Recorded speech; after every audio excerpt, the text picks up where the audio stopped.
Hi guys, this is Hirosaki. This story is all about what if Itachi was interested in having a child. Petunia performs a bit of accidental magic. It says something about her parenting that Uchiha Itachi is considered a better prospect for raising a child. Young Hari is raised by one of the most infamous nukenin of all time and a cadre of uncles whose cumulative effect is very prominent. And someone had the bright idea to bring him back to England. Merlin helps them all. Chapter 1, A Familicide is a Better Parent. Petunia Disley looked down at the basket on her front step. There was a baby in it. She looked around. Was someone in her wonderfully normal neighborhood playing some sort of prank? No one was watching her. She would have known, as an expert peeper herself, she knew how to spot someone spying. So maybe someone thought that her normal house was in fact some sort of church? She knew it happened all the time with churches, but her house looked about as far from a church as it was possible for a good Anglican home to be. Well then. She knelt and opened the letter in the basket. After a few minutes, she glared at the baby sleeping contentedly. Fuck wizards. She didn't swear, but this was a special occasion. She put the letter in the basket and stared at it some more. You know, she said to the sleeping child. I can't raise you. I hate wizards. They took my sister and then they killed her. I'd be a terrible person to raise a wizard. And Vernon, he really hates anything not normal. I just wish there was some safe place for you to go. The basket was gone from her step. She blinked at the open space for a few moments. Then she picked up the milk and went inside, resolved to mention this to all of no one. Ever. Kisame yawned.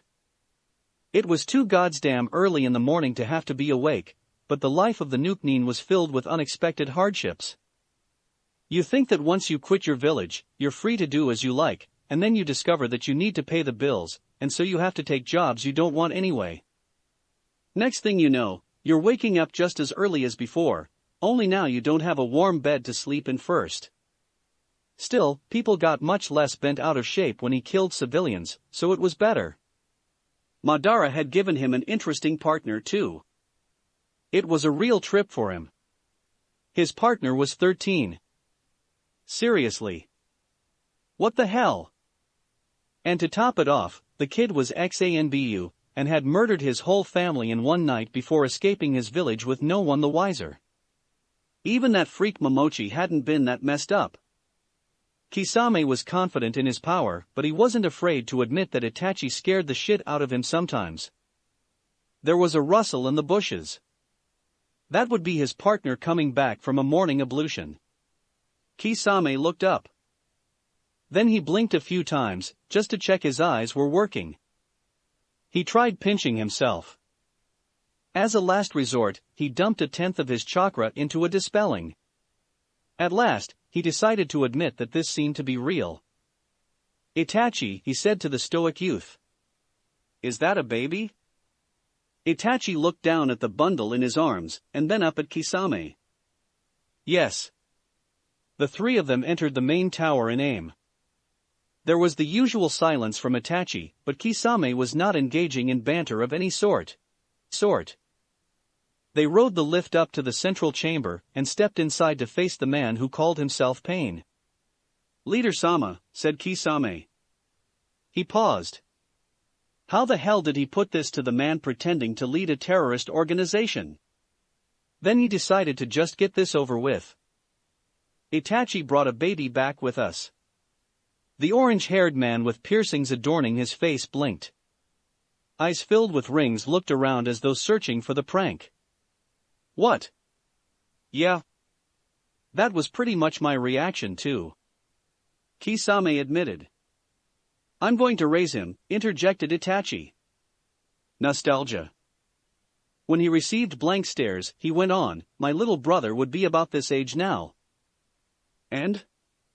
Prompted Pain when no further statement seemed to be forthcoming. And? Replied Itachi. Pain threw his hands up in the air. Just don't let it interfere with your work. He turned to look at a blue-haired woman beside him. Why do I feel like my life has just become more complicated? Haydn stormed into the room and proceeded to, in a friendly way, attempt to disembowel Itachi. The 14-year-old dodged without looking up from his book. After 2 more swings, he noticed that someone was attacking him and looked up. Yes? Your brat. Haydn pointed at his head. A dirty nappy was dangling off of it, covering the side of his face. He hit me in the head with this.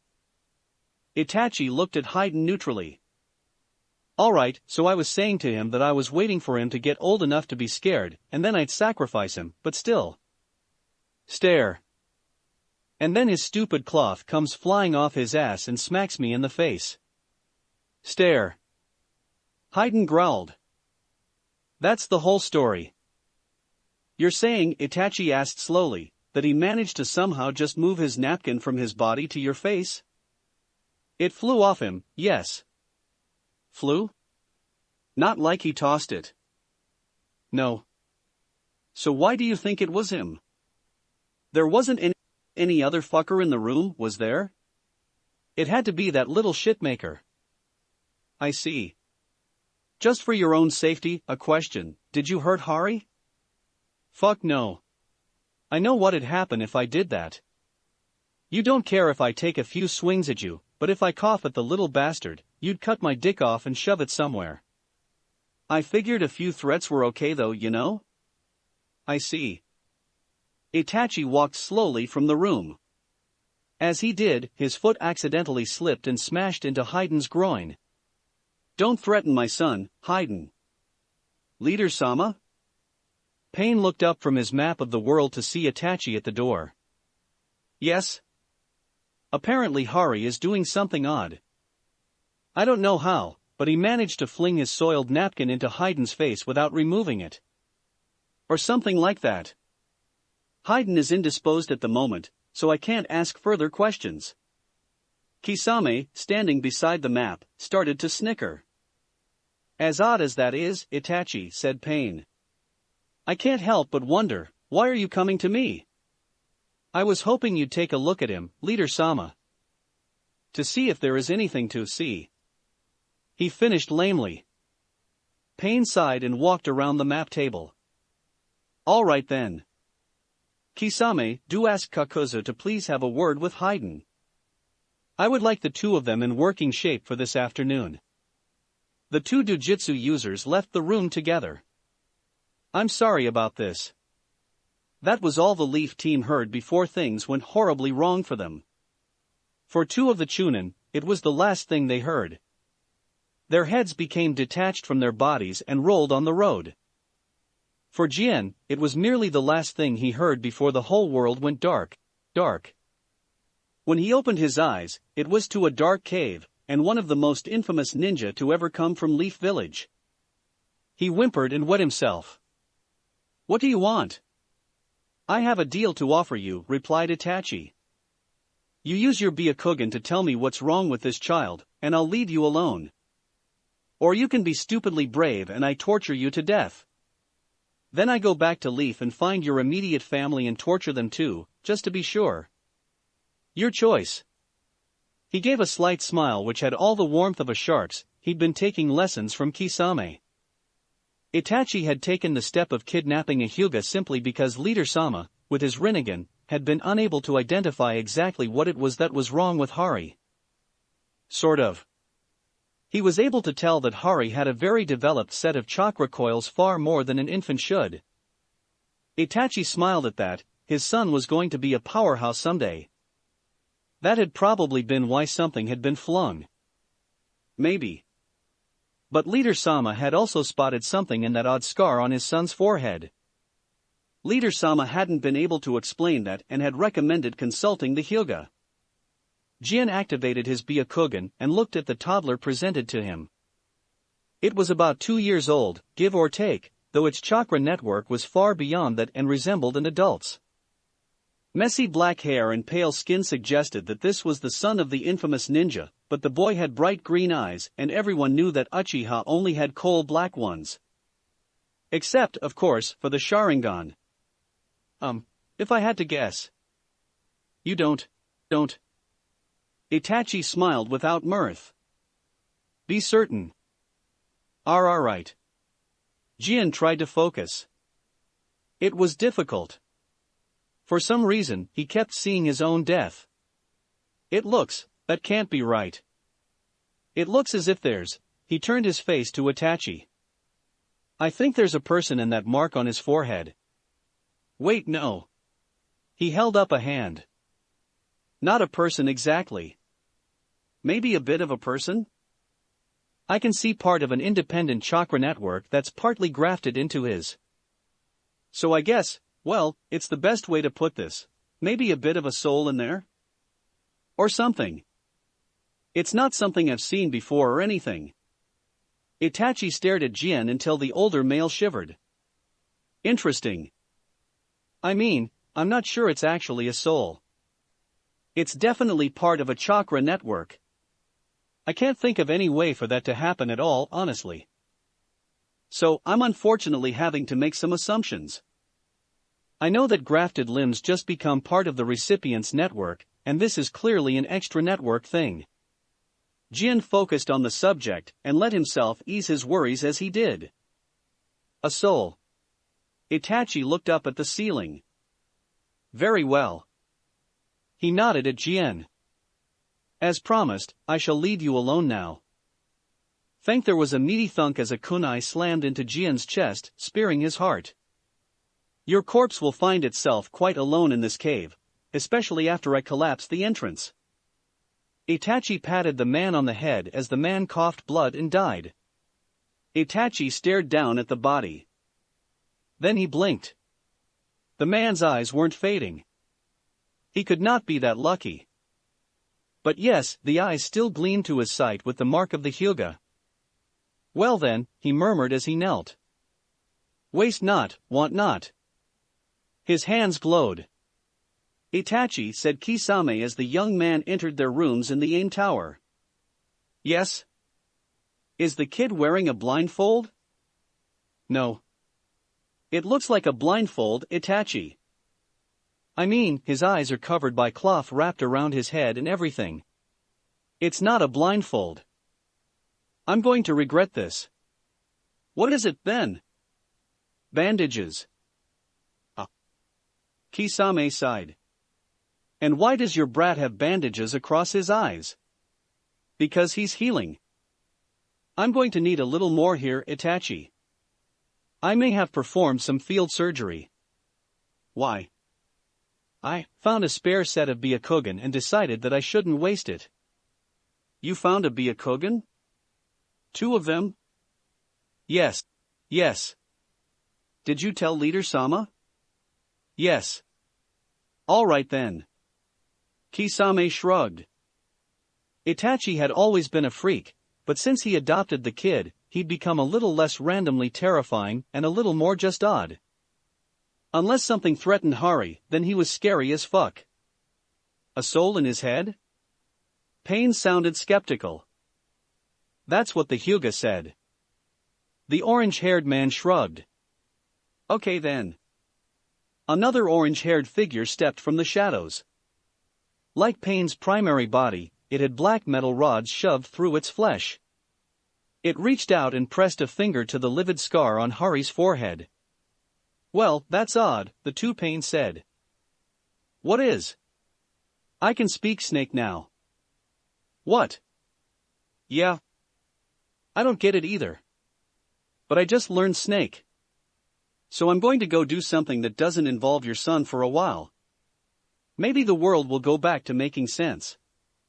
A 5-year-old Hari fell from the rooftop that he and his father were sparring on. 20 feet later, he hit the ground, feet first. Goddamn, motherfucking piss-cunt son of a syphilitic whore with crabs and the broken-down donkey in the stable outback she uses to pleasure herself between tricks. He began to walk up the wall back to their training circle. Okay. Uncle Haydn is no longer allowed to babysit. 7-year-old Hari ducked under a spray of black fire from his father's Sharingan. His blank eyes stared straight ahead as he dove to his right, kunai slamming into the rooftop they still used for most of their spars. He drew a handful of tags and activated them, tossing them behind him and his father as he leapt from the roof to the next building. There was just enough time to hear what the before the explosion destroyed their sparring ring. A moment later, he spotted his father's chakra following him, more fire racing towards his position. That was to be expected, nothing could hurt his dad. Uncle Payne was going to be angry again though. He hated it when their spars spread to the rest of the village instead of the forests or grasslands outside it.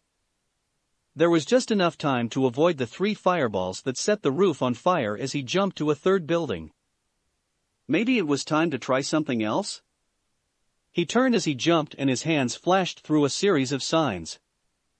False darkness burst from his palms and Itachi had to spin to the side to avoid the bolt of lightning.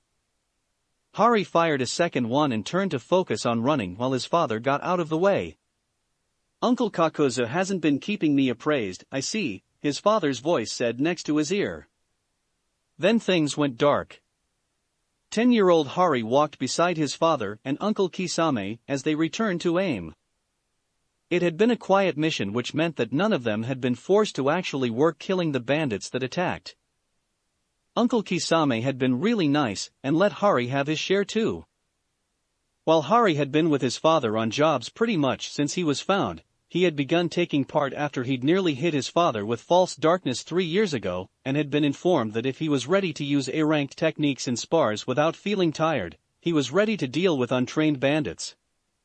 He'd improved from there. This time, there had been a B-rank ninja that he'd gotten to fight on his own. The 3 of them entered Payne's chamber. The man glanced up from his maps. I assume everything went well, yes? He didn't wait for a response. Good. Itachi, Kisame, I need a word with you. Hari nodded and stepped out of the room. So, things are slowly beginning to come to a head, began Payne. I understand that Leaf's power of human sacrifice is the last to enter play, but we'll be doing so within the year if things go well. Sasori's agents tell me that there might be some trouble with that. We may have to take steps to ensure that. Dayawad. Itachi looked up. He was about to leave the room when Hari came running in through the window and along the ceiling. The boy dropped, sticking the landing automatically, and held out an envelope. Itachi took it. To Harry Potter, Akatsuki Bedchambers, God's Tower, Rain. Payne coughed. What? Kisame looked over Itachi's shoulder. Is that parchment? Who uses parchment? I mean, aside from serious seal masters. Itachi faced Payne. Shall I open it? No. Payne shouted. You 3 take it outside Rain and use clones to check it. Understood, Leader-sama. Itachi turned to his partner and son. A clone formed next to him and grabbed the letter. Let's go. The 3 landed in a clearing in grass. Kisame created a pair of water clones, Hari added a pair of shadow clones. They sat down. Itachi meditated, Kisame petted Samahata, Hari pretended to meditate, and instead just wondered why someone had sent him a letter. After 40 seconds, the 3 of them jumped as they heard a cry of, "What the flying fuck?" in Itachi's voice. Dad, said Hari, you're not allowed to hang out with Uncle Hayden anymore. Ow. He clutched his forehead where his father had poked him while Kisame clutched his stomach, laughing. They went over to where the clones had gathered. Itachi took the open letter from his double and began to read. What the flying fuck? Hari jumped to see over his father's shoulder. He didn't need to, but it was a way to amuse himself. Hogwarts. Jump. School. Jump. Of. Jump. Witchcraft. Jump. And. Jump. Wizardry? Wait, what? Kisame leaned over. Yeah, that's what it says. What? You're sounding like a broken record, kid. Itachi sighed. It appears genuine. For a given value of genuine. He looked at his son. Though I have no idea who sent it, so I can't ask them questions.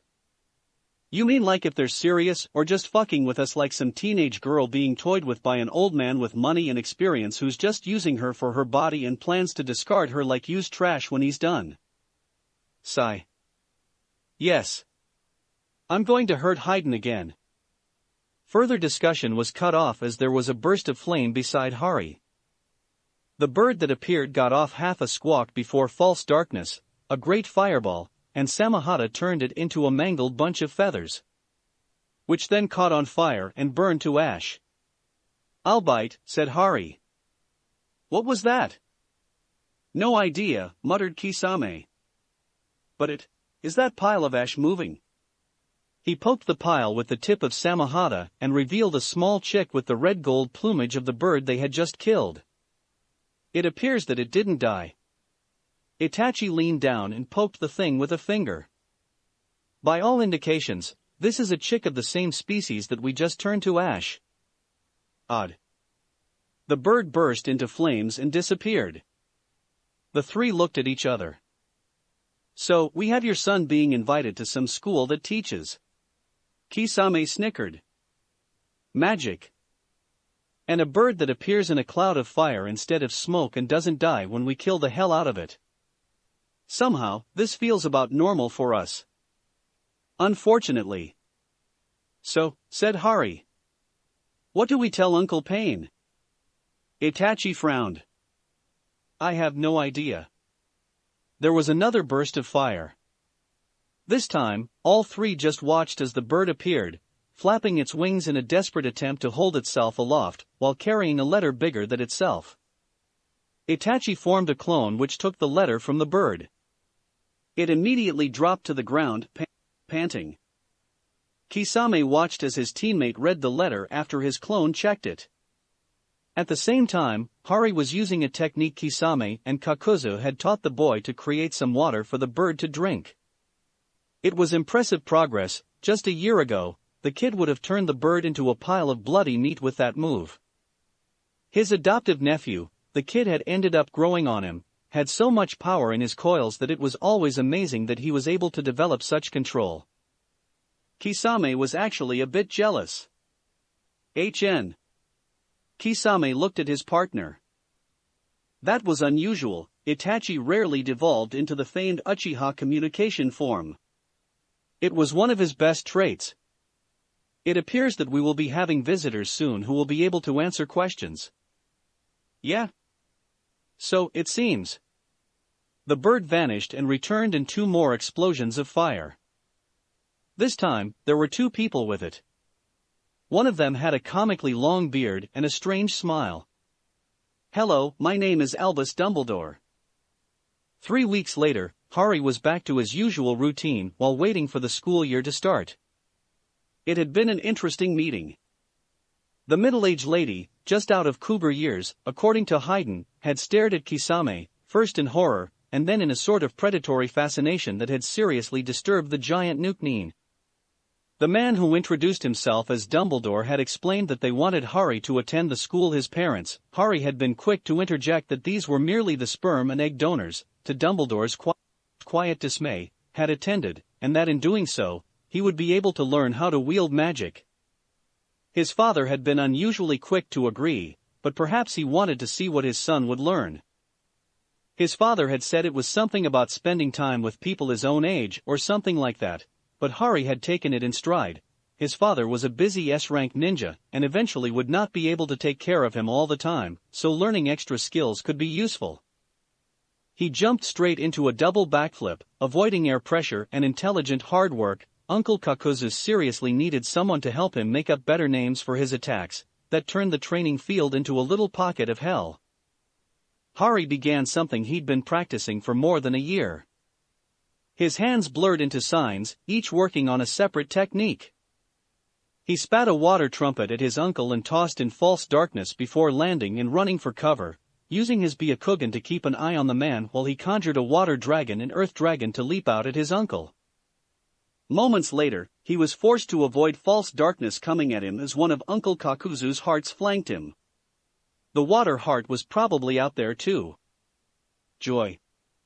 Both hands worked on the same technique this time as he gathered chakra and fired off a move he'd created. An invisible dragon made of wind roared as it shot forwards, slamming into the lightning heart. Shit. Dad. Itachi was suddenly next to him. I just killed a heart. Help. Kakuzu. Itachi headed straight for the ancient ninja. What?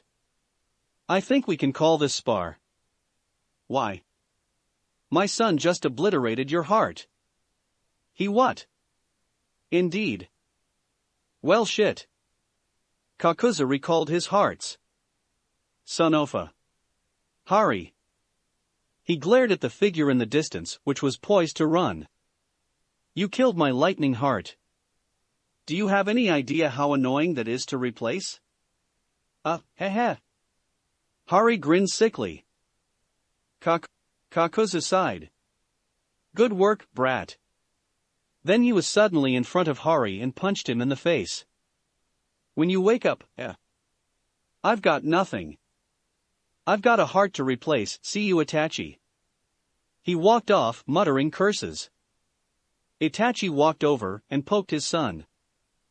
Apparently, he really was knocked out. Oh well. He scooped up his son and carried him back to the tower.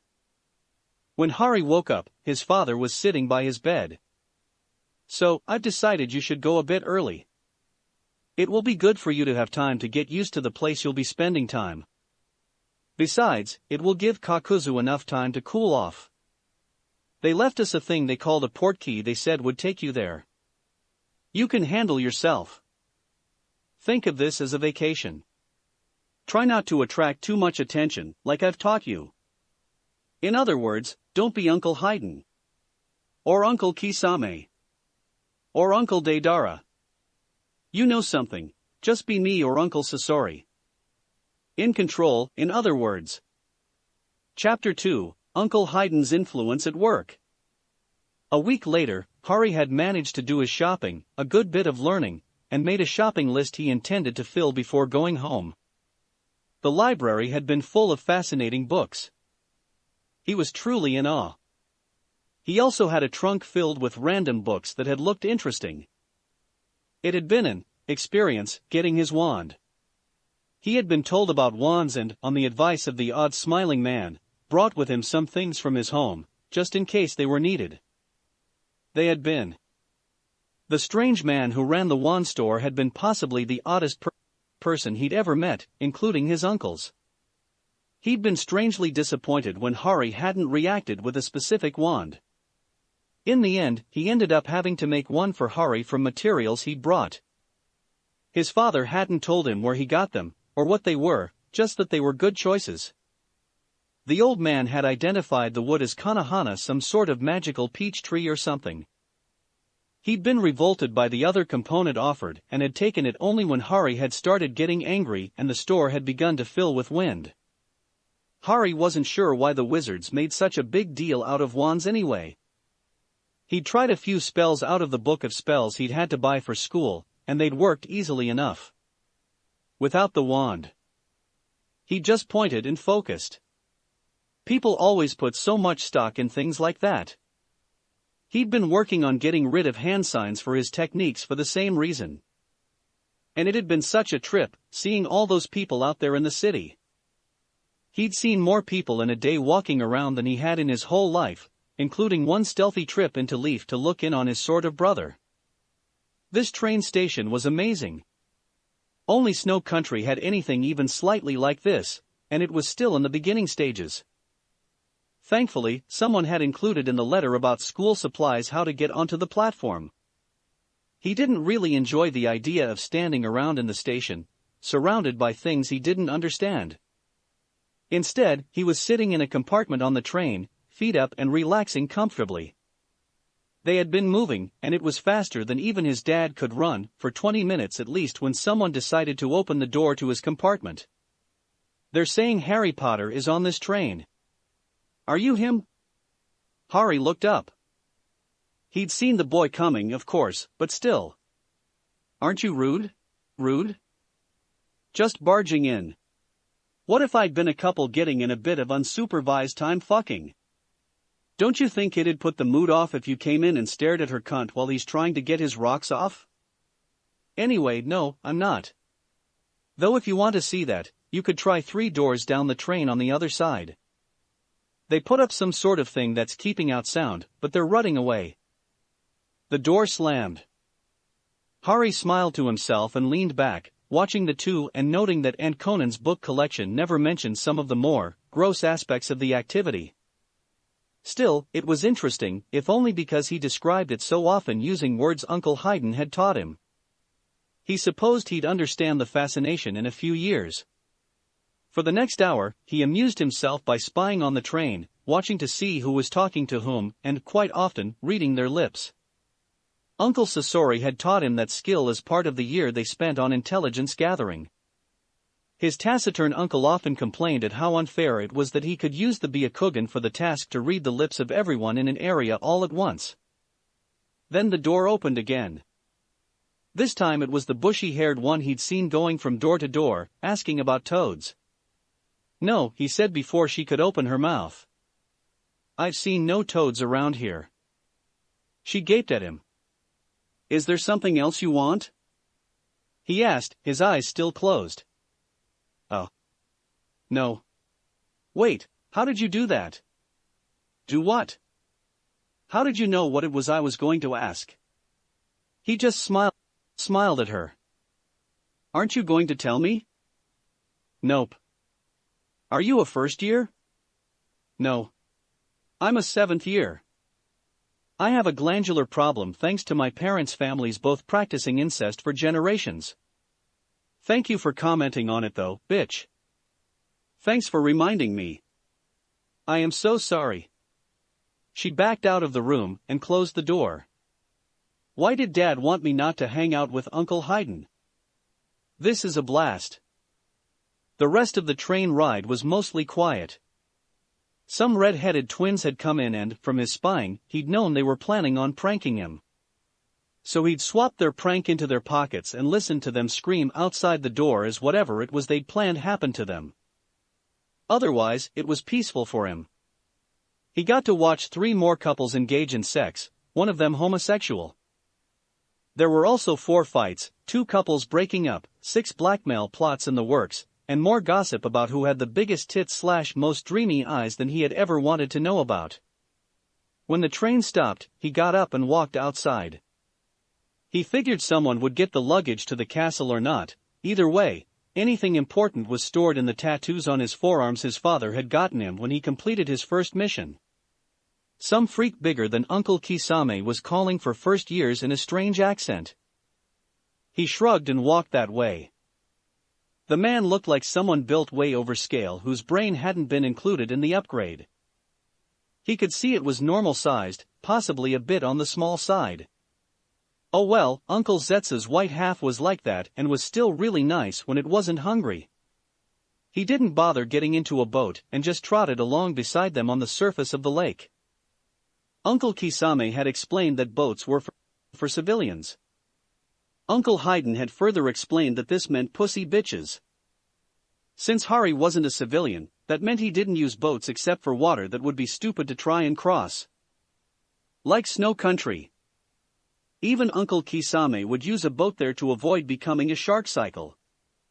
Harry had to admit that the castle did look pretty impressive, but considering he'd seen Uncle Payne cut loose, well, he didn't think Uncle Payne was actually a god, but he could understand why people made the mistake.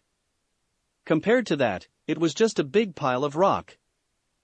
On the wharf, he stood there, waiting with the rest when the woman who had creeped out Uncle Kisame brought them inside. While they were waiting, he ducked out of the way of a jabbing finger. You! The one with the bushy hair was vibrating with indignation. You said you were a 7th year. Yes. And I also told you I had a glandular problem. I lied. It got you to go away, didn't it? Why did you lie? Because I wanted you to fuck off. I still do.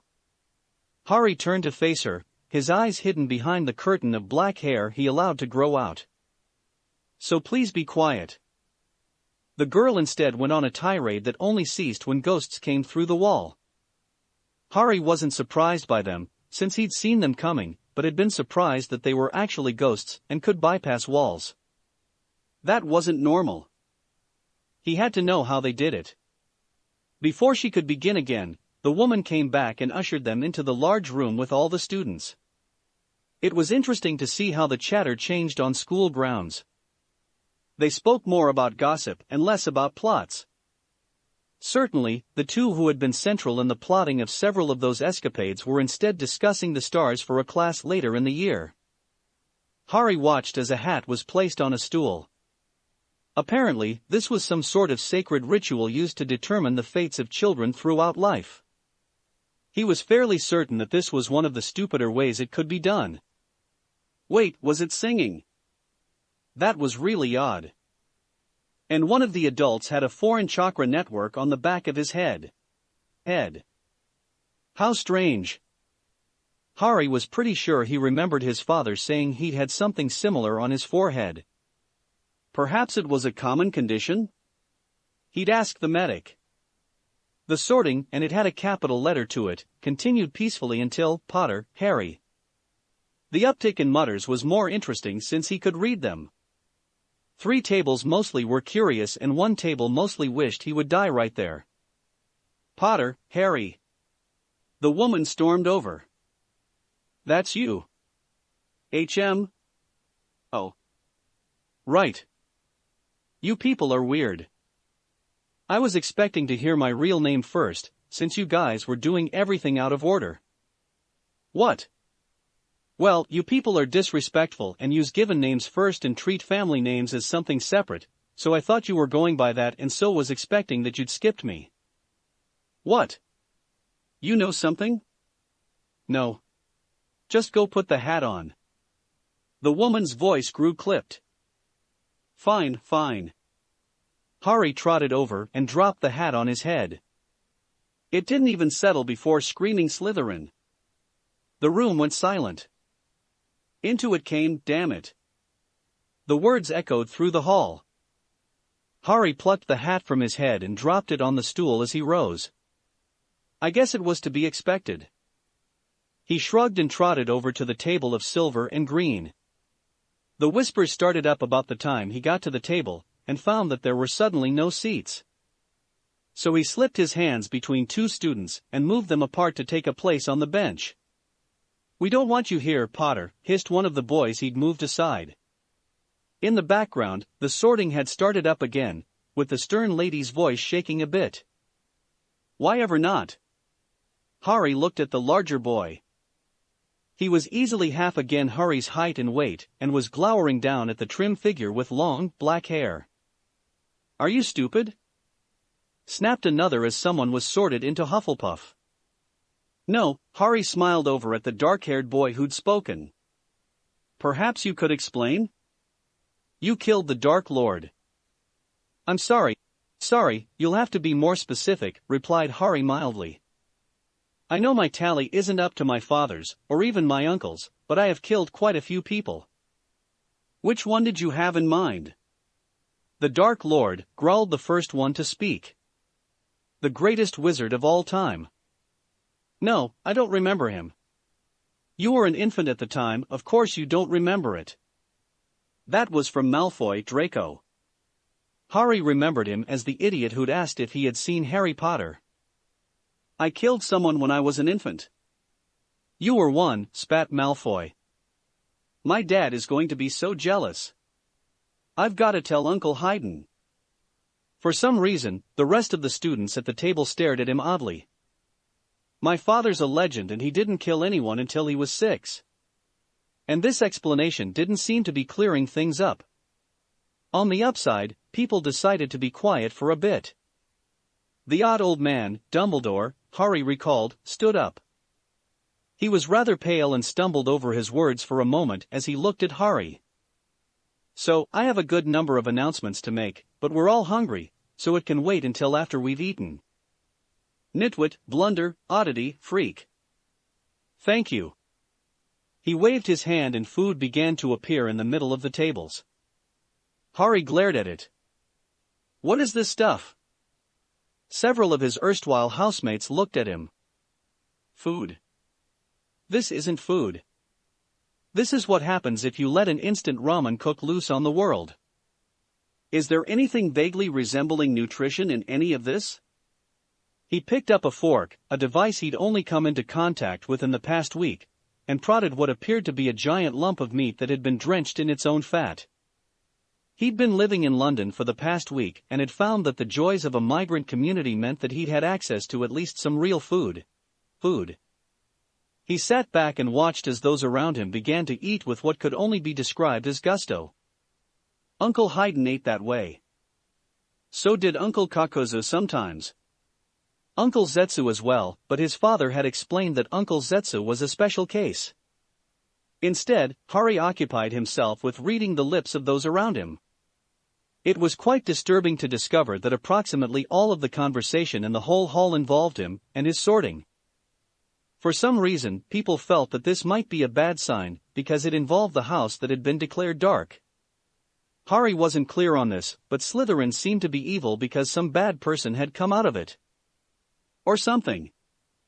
No one was willing to say the name of whomever it was, so he was just guessing. He was wishing he'd read more recent history texts instead of just the history of the school and his textbooks. The greasy bat person up at the teacher's table made for interesting reading. There were some words that his father had said he should never use being tossed around under the man's breath. Harry wasn't clear on why the man hated him since it looked like it was about his father, and he was fairly certain his dad had never been here before, so how could it be related? The one who made Uncle Kisame nervous was arguing with he of the white beard about whether the hat could have made a mistake. Harry was unhappy to admit that it hadn't. As much as it did not qualify as cunning to end up in the house known entirely for cunning, it made a certain amount of sense that the sorting wouldn't take that into account. It was probably sensible to stick the cunning, ambitious people, read, cutthroat sons of bitches, into one house to cut down on the bloodshed by keeping it in one place. The rest of the conversations up there followed more along those lines. The one thing that everyone in the whole room agreed on, Harry mused, was that he should have ended up in the house of the stupid. Oh, he knew from reading the history book about the school that it was called the House of the Brave, but it was pretty clearly full of stupid people. Uncle Haydn would love it, though, but it probably didn't count if the person were immortal. It was pretty boring. Except for those twins with the red hair. Those two made for interesting amusement throughout the meal. Harry didn't understand half of what they were saying, but he was able to gather they planned to prank him. That would make things interesting, at least. He would hate to get out of practice without Uncle Sasori occasionally trying to assassinate him without warning or trapping his bed. Still, he might have to curtail their activities eventually. It would depend how dull things were. Suddenly the food, he was resolved to have strong words with someone over that, vanished and Whitebeard got up. Now that we are fed and watered, he studiously ignored Harry's not-so-quiet snort. I have those announcements. Firstly, Mr. Filch would like me to alert the new students that there is a full list of forbidden objects posted on his door and that, thanks to Mrs. Weasley, it has been expanded yet again. To be specific, the entire catalog of Zunko's Joke Shop is now officially on the list, as are any of the products from the company that makes that rather terrific bubble gum that lets you hover for several. Well, anyway, the list is not negotiable. I'm talking to you, Fred and George Weasley. In addition to the forbidden objects, the Forbidden Forest is, shockingly enough, forbidden. This, too, is not a negotiable point. Any student stupid enough to go into the forest will not be punished, we simply won't go look for you. Considering the nature of the dwellers in the forest, I will remind the students that they should avoid it unless they are facing their potions final. Quidditch practices will be posted by your heads of house in the common rooms in 2 weeks' time. At that point, they will no doubt begin tryouts for open positions. I remind you, and I'm speaking to Mr. Malfoy here, that first years are, without exception, not allowed their own broomsticks. Those who bring them will find that they are confiscated and used to update the school's shoddy stock. I have one further announcement to make. This year, the rooms on the east side of the third floor are forbidden to anyone who does not wish to die a truly remarkable death. I realize that in a school of young people, some of you are certain to go exploring because of this warning, but by giving it, I am now covered as far as the board of directors is concerned. I reiterate that the rooms on the east side of the third floor are forbidden, and that any student who dies as a result of ignoring this warning will be buried in the usual mass grave in back of the castle reserved for those who have thankfully removed themselves from our society before their idiocy can do too much damage. Thank you. Now, time for bed. Sleep well. Dumbledore bowed and turned, walking out the staff entrance to the hall. Harry nodded to himself. That sounded remarkably like the sort of warnings Uncle Kisame and Uncle Kakuza gave. And Uncle Sasori about his workshop. Of course, Harry didn't heed the warnings, but it meant he was cautious when he snuck in. On the upside, he knew what he was going to do tonight. He rose when his housemates got up. It was a silent cavalcade that made its way through a maze of corridors down into the dungeons. Harry wondered how anyone without the Byakugan was supposed to navigate this place. As it was, he'd spotted two staircases that had moved and a door that had stopped being a door as they passed it. This was going to be fun. A girl wearing a shiny badge on her chest muttered something to the wall, and it swung aside to reveal a room filled with chairs, couches, desks, and a fireplace. "This is the common room," she said. "The password is darkness. Don't tell anyone the password. It changes weekly. Now fuck off to sleep." Harry poked his head up the stairs on the right, the one labeled boys, and found that each boy got his own room. He made a note of which one was his, and then turned and left the common room. He'd figured that he was supposed to be in bed about now, which was just as well, since it meant no one would be looking for him. Still, best to be safe. It took him several tries to work out what these people considered to be the third floor. He passed several students who moved with the deliberation of a patrol. But for some reason, they never looked up. It was something to consider. Apparently the third floor was actually the floor halfway up from the third floor above the main entrance. It was an endless source of frustration to Ninja. No two groups ever counted floors the same way, and so instructions on where to find a target could result in some very interesting incidents. There was one country where they counted starting from the basement levels, and Uncle Kakuza said that the problem had been that someone had built another sub-basement and the mission notes hadn't included that. It was why Uncle Kakuza was still forbidden in Rabbitfoot country. They took a dim view of blowing up the infant princess. The third floor wasn't what Harry had expected. For one thing, while there were 4 doors on the east side of it, 3 of them were currently just door-shaped parts of the wall.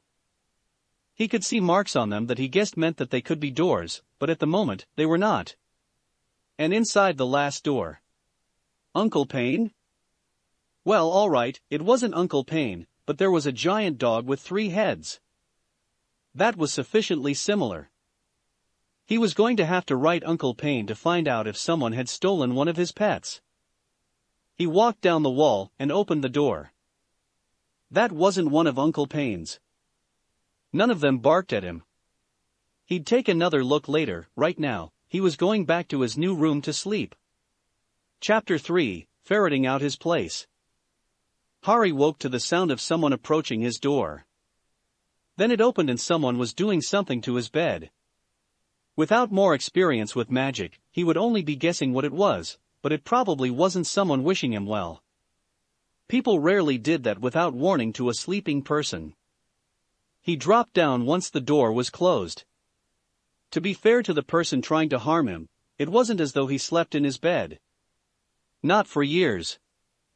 Specifically, not since his father had him start staying on the ceiling in his sleep as a form of chakra control. Harry made note of the boy's chakra signature. He would be having words with that one. That's what his father always called it when he threw Uncle Haydn off of the tower. It took him a moment to decide that it was still the middle of the night. That meant he had time. Good. He padded from his room and along the ceiling to the room of the boy who had decided to make his life interesting. It was probably wrong to deal with someone who was so obviously a civilian like this, but the rules said that any civilian stupid enough to attack a shinobi might as well be removed before spawning could happen. It was the work of a moment to open the door and slip inside. He considered a lethal response, but decided that it might be a little extreme for a first offense. Instead, his fingers glowed blue, and he swiped them along the idiot's legs, shredding the muscle. A finger slammed into the throat stopped any annoying screams before they could wake people. Harry slipped from the room, the darkness covering his identity. He returned to his quarters to lie up on the ceiling and catch a few more hours' sleep. The morning was annoying for Harry. All he wanted was to go find the kitchens and have some words with whomever it was down there that sent up the stuff that they laughably called food. Instead, he had to spend several minutes dodging Professors Snape and Dumbledore to get out and explore while they did some investigating or something about some attack. And then he couldn't figure out where the kitchens were. The magic of the castle meant that his eyes only sometimes worked properly. It was frustrating to be as blind as normal people. Thankfully, there was bread on the table. It wasn't his first choice, but it was just wheat and water and so on. It was something. Still, what happened to rice?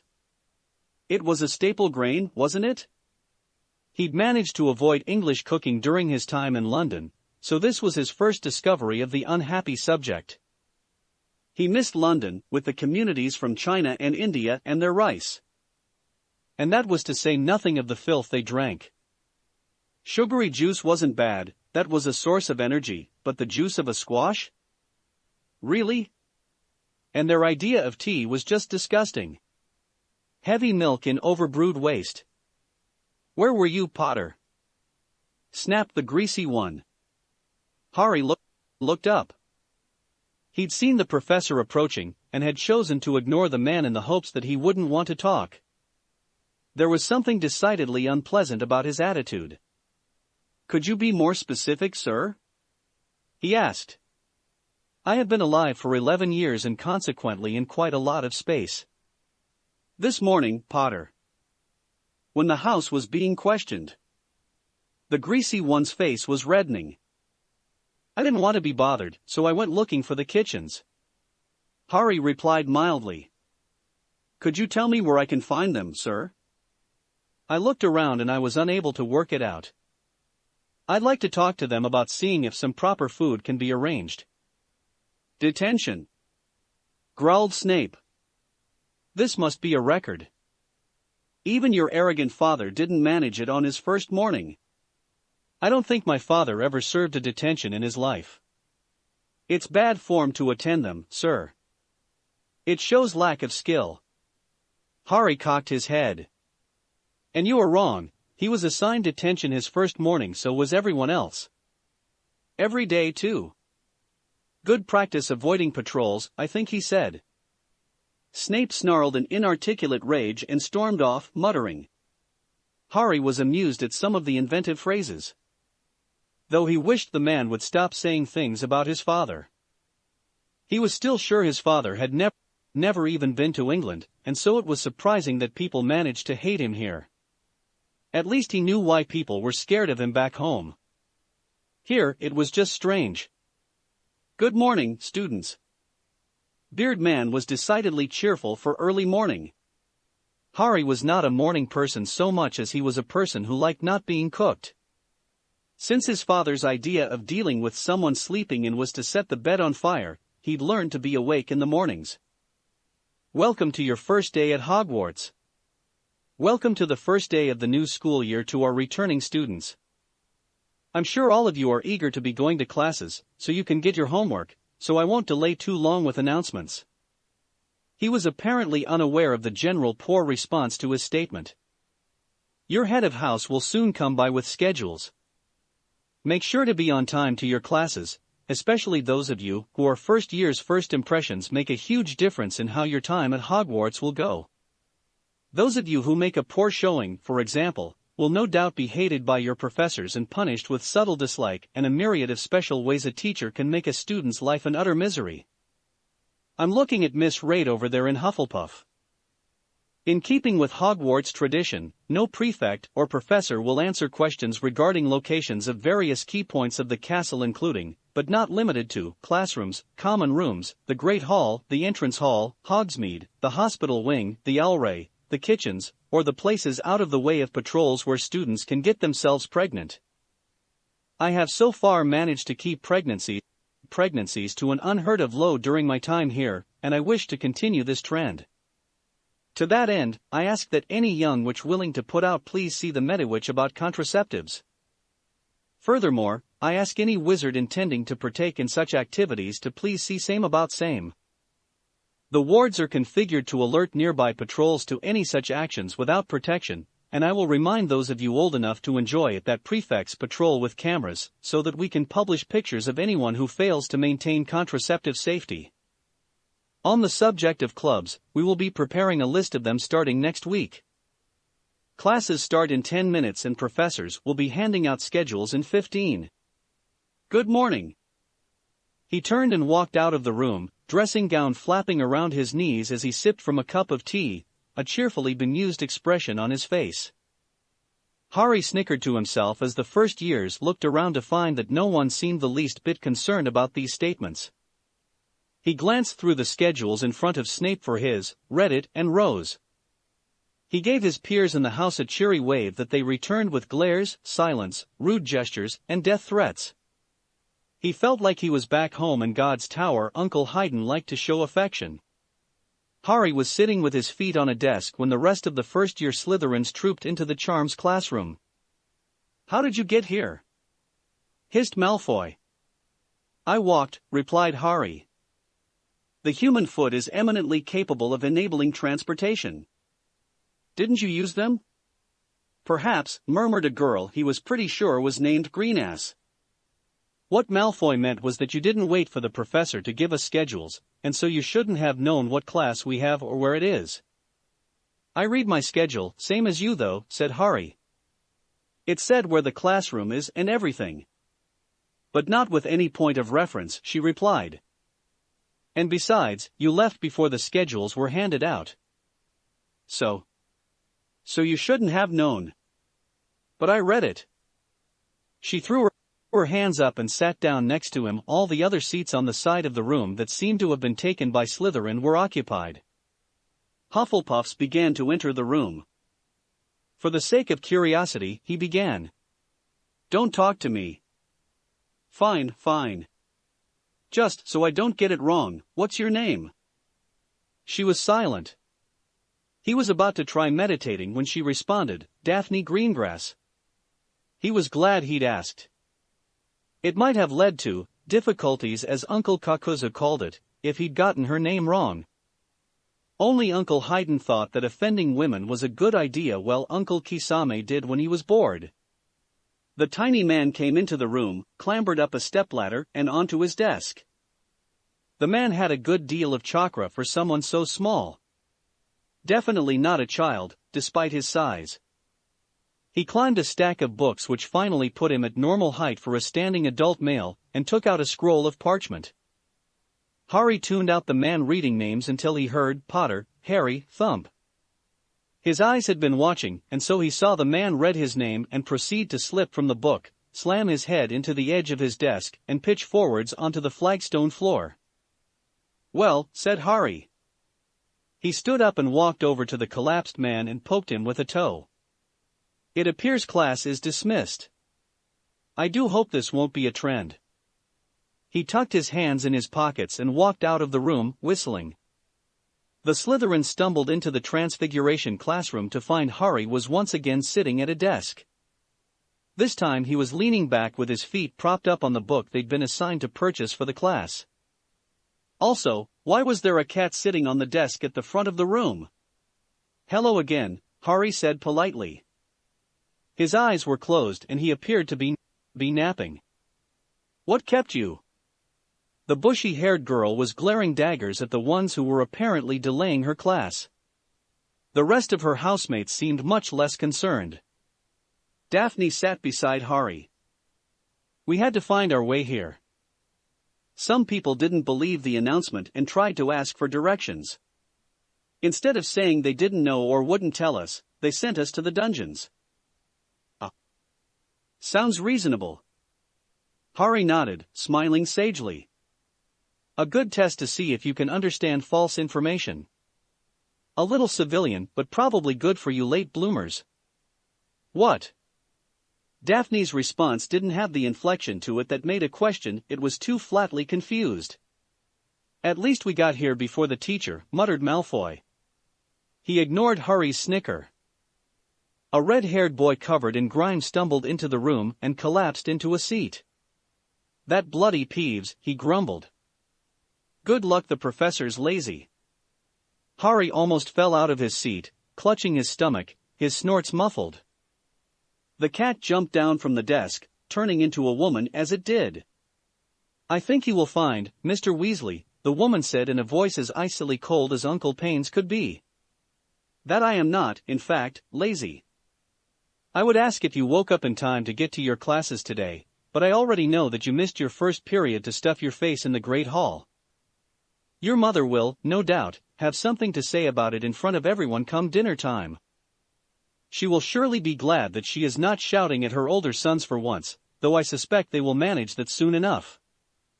You know, said Harry conversationally. Now I get why Uncle Kisame always looked a little wary near you. What? You're a cat woman. He's a shark. I guess that's why you kept looking at him like he was dinner. The professor sniffed haughtily and drew her wand. I will be teaching the second most dangerous class in the castle. Accepting potions where idiocy can not only kill you, but your whole class and endanger the rest of the student body. This is the class in which you risk death most often. Her wand swept down and the desk behind her turned into a rhinoceros and back. For the moment, I doubt most of you can be trusted with sticks, let alone the wands you have. Unfortunately, I'm not allowed to take them away from you to prevent the likely set of injuries that we will have by the end of the class. We will, today, not be learning how to turn desks into animals. I am hoping to minimize my first-day casualties by having you turn matchsticks into needles. I expect only 2 visits to the hospital wing. I will be most displeased if you lot manage to get more than that. Harry watched as she demonstrated how to do the spell with the detached air belonging to someone who had already practiced this a week ago. When she let them try, he still hadn't taken his feet off his desk. On the other hand, there was no matchstick on his desk. There was, however, a shiny, new needle. It had little engravings on it. They read, Harry did it first. And then, bitches. In millimeter-high lettering. Mr. Potter, you will take your feet off of your... The professor stared at the needle. Finished needle? Did you finish? Yes, Professor. He still didn't have his eyes open. I see. She placed another matchstick on his desk. Can you? Before she finished, it had become a silver needle with a gold-plated point and little green scrollwork along the sides. She blinked. All right. What are you doing now? I'm reading my textbook, Professor. You have it under your feet, Mr. Potter. Yes. Do you have eyes on your feet? No, Professor. Besides, the book is closed anyway. So how are you reading it? Very well, thank you. Detention, Mr. Potter. I'll bite. Harry's eyes were still closed. Why? Disrespect, Mr. Potter. I said thank you, Professor. Besides, you can't give me detention tonight.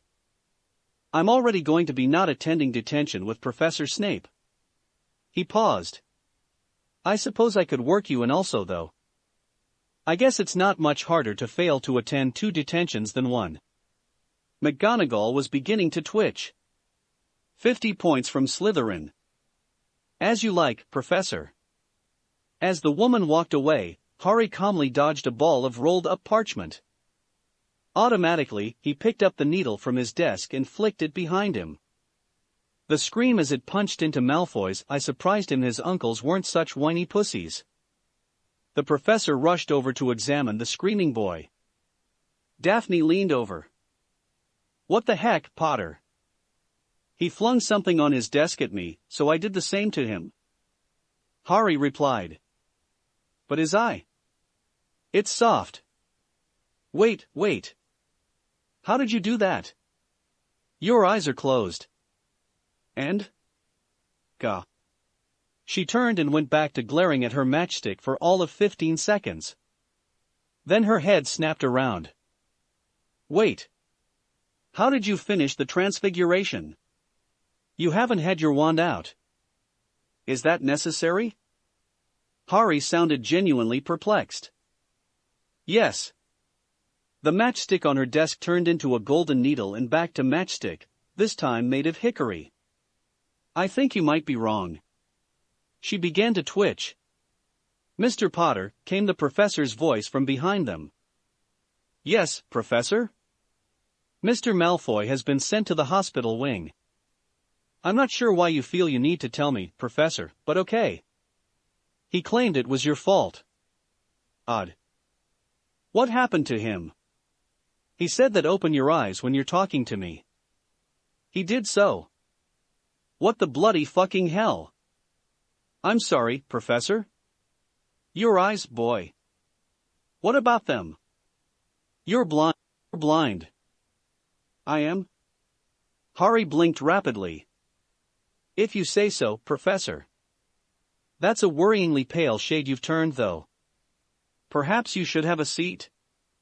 McGonagall sputtered for several moments and then stormed off.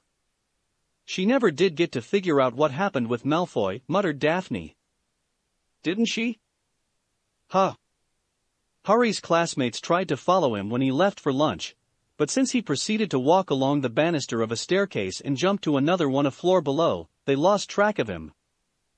They didn't find him during lunch, although Malfoy turned up, ranting about Potter.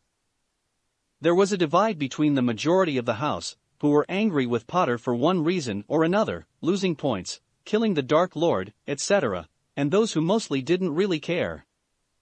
That was made up mostly of Daphne Greengrass, who was finding that Harry was just too weird to be properly angry at. The next time they saw him was in History of Magic. He was already in the classroom with the Ravenclaws when they got there, but cheerfully waved to them and left when the ghost began to talk without taking roll. He did turn up at dinner. In front of him, and only him, was a plate of rice with some steamed fish and unsauced vegetables. What are you eating, Potter? Sneered Malfoy, his eye covered in a bandage. Food. Daphne shook her head. She was already beginning to get a feeling for how this was going to go. It was depressing how predictable her house was. At least this time when Malfoy threw a roll at Harry, all that flew back at him was a leg of chicken that hit his other eye. She sighed. Potter. Roared Professor Snape. Yes, Professor? I'll see you expelled for 2 attacks on Mr. Malfoy. The greasy man was bearing down on the table, wand drawn. 2 attacks, Professor? You threw a needle into his eye earlier today. No, I didn't, Professor. He said you did. And I say I didn't. Harry looked confused again. So that means the vote is even and it needs to go to a third party? Perhaps Professor McGonagall can help? You did it. If you say so, Professor. But in that case, I must report that Malfoy attempted to disembowel me 6 times during the class. No, he didn't. I say he did. That's proof, right? No. Well then, I hardly think that him saying I did something qualifies, does it? There was silence in the great hall as this went on. Dumbledore appeared to be mildly amused. Certainly, his eyes were twinkling away. You did, and that's final. No, Professor. Snape was turning a dark purple. I say you did it. And I say Malfoy just tried to stab me with a broadsword. He didn't. We're all right here, Potter. He didn't do it. So now you want other witnesses? Harry scratched his cheek. But I thought all we needed was an absurd accusation? Besides, you said 2 attacks. We all saw you throw a piece of chicken into Mr. Malfoy's eye. Wasn't that part of the food fight? What? Snape's voice was a strangled gasp. He threw a roll, so I thought we were having a food fight, and I threw something back. There was a cheer from the Gryffindor table. All right, cheered Gred. Malfoy started a food fight. Suddenly, the air was thick with mashed potatoes banished towards other tables. Tureens of gravy emptied themselves as Lee Jordan helped his friends. Within seconds, the other tables had responded, half at the twins for the attack and half at Malfoy for starting it. Professor Dumbledore animated a roast chicken, which picked up a knife and saucer, and proceeded to defend him, wearing a helmet made of a hollowed-out roll. He then went back to eating as the pseudo-knight warded off flying food with its little china shield. Snape was almost instantly covered from head to foot in mash and gravy, and he was being barraged by animated drumsticks that kept trying to beat out the school song on his head. The 4 tables were all buried under food from other tables. Malfoy himself was currently buried under a roast pig, 16 loaves of bread, 4 sticks of butter, and a selection of sherbet the provenance of which was uncertain, as dessert had yet to appear. In the midst of it all, Harry was eating from his small bowl of rice and fish, unsullied by comestible projectiles. He was currently sitting on the pile of things covering Malfoy, apparently unaware of the war taking place. Sometimes, without apparent realization, he dodged a ballistic victual. Several of his housemates had taken refuge under the table, and were using their wands to launch a concerted barrage of peas at the twins, who were already coated in food, but apparently enjoying themselves immensely. It took several minutes before McGonagall managed to return the hall to order, primarily by transfiguring all flying objects into water. Once everyone but Harry was soaking wet and covered in sodden food, she cleared her throat. There will be a school-wide detention courtesy of Mr. Malfoy for starting this fight. Professor Snape's mouth opened. No, Severus, Mr. Malfoy clearly, and in front of all of us, flung the first piece of food. Now Poppy, if you would please make sure that the students are uninjured. You can leave Mr. Malfoy for last, since he was so enthusiastic about this fight. Harry finished his food and proceeded to give his head of house a cheery wave before leaving the room. Harry made a short stop before going to bed early to see how many housemates tried to kill him. Chapter 4, The Culling, and Making Friends. Harry had laid on the wall above his door, and was wide awake when it swung open. The boy sneaking into his room met his foot coming the other direction, and slammed into the wall outside the room with a wet thump. Thump. Harry shrugged and closed his door, wondering if that would be enough to ward off further visitors. He was awake again when Professor Snape stormed into his room to find him lying on his bed, apparently asleep. Potter. MRG. Yes, Professor? Harry blinked his eyes with sleepiness and yawned. What can I do for you at this early hour? Explain why Mr. Boyle is lying in a coma against the wall outside your room. I haven't the faintest idea, Professor. Which was true. He was fairly certain he'd struck hard enough to kill. He's outside your room. Is his hair black, Professor? Yes. Why? Just curious, Professor. Besides, I thought you were giving me random facts about him.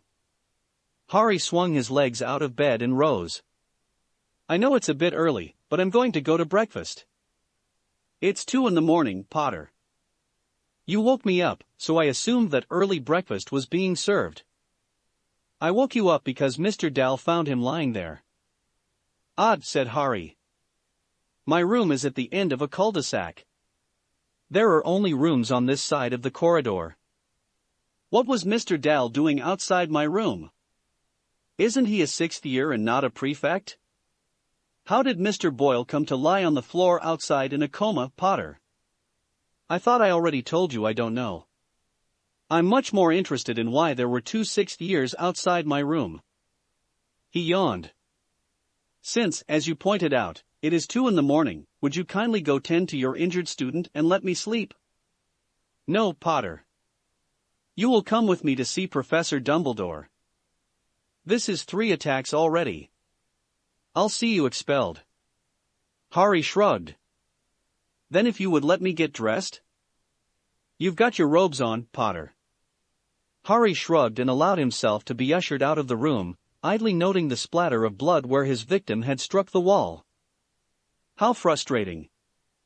He would need to spend more time working with his uncles if some idiot 16-year-old survived his kicks. 10 minutes in enough winding corridors that anyone but him would be totally lost later. He was standing in front of a particularly ugly gargoyle in an empty hallway. Granted, he could see past the wall and knew that there was a passageway on the other side, but still. He smothered his amusement as Professor Snape started shouting at the statue. Cockroach cluster. Nothing happened. For several minutes, the man devolved into mutterings about old coots who changed their passwords at inconvenient times. Finally, he returned to his attempts. Lemon drop. Blood pop. Fizzing whiz-bee. Acid pop. Klondike bar. Snickers. And on it went. Professor, said Harry, did you bring me here so I could witness an exhibition of screaming at inanimate objects? If so, you've done nearly as well as my uncle. Now can I go back to bed? No. Professor Snape kicked the pedestal the gargoyle sat on and began to hop up and down, clutching his foot. Open, you bastard. There was a grinding noise as the gargoyle leapt down and stepped to the side, allowing the wall to slide open and a moving staircase to be revealed. Interesting password. Harry slipped by the hobbling professor and rode the stairs up to a pair of heavy doors, which he pushed open. Good morning, headmaster. Good morning, my boy. Dumbledore twinkled at him merrily and Harry strangled the urge to kill the man for being so cheerful at this hour. Severus, my boy, the man turned to Snape. Why didn't you just try the password like a normal person? Cockroach Cluster would have opened the door without putting on such a show. Really, do you need such a sense of drama? Harry smothered a snort of laughter as the professor went purple and his fingers flexed. You should really see a medic about that color, Professor. He could tell the man was just this side of a rant that would make Uncle Haydn proud. Could you explain why I'm here instead of asleep in my bed? Yes. Snape began to vibrate with rage. This boy, headmaster, is responsible for 3 attacks on his housemates. I am not, interjected Harry. He threw a needle into Mr. Malfoy's eye. I did not. Then he threw chicken into Mr. Malfoy's other eye. I thought it was part of a friendly food fight. And he attempted to murder Mr. Boyle. I'm not sure how you came to that conclusion. Headmaster, if I may? At a gesture from the man, Harry continued. In response to the accusation of needle attacking, I already replied that Mr. Malfoy attempted to disembowel me 6 times, and that I have at least as much evidence as his claims. The food fight was clearly Malfoy's fault, as he was punished for starting it. And I'm not clear why someone lying in a coma outside my room is my problem, but while we're on the subject, what was a 6th year doing outside my room anyway? It's not on the way to anything. All good points, said Dumbledore. Certainly, I can dismiss the first 2 issues since they were addressed earlier. I do believe you spoke to Harry about them over dinner. But he does raise an interesting question that I would like answered. What was Mr. Boyle doing outside his room? I have no idea, headmaster, hissed Snape. But it's his fault. He declared, pointing at Harry. I'm a little lost here, Professor, headmaster, said Harry. But why is it my fault? No idea, Harry, replied Dumbledore. Severus? It's his room. It must be his fault. I see. Dumbledore nodded.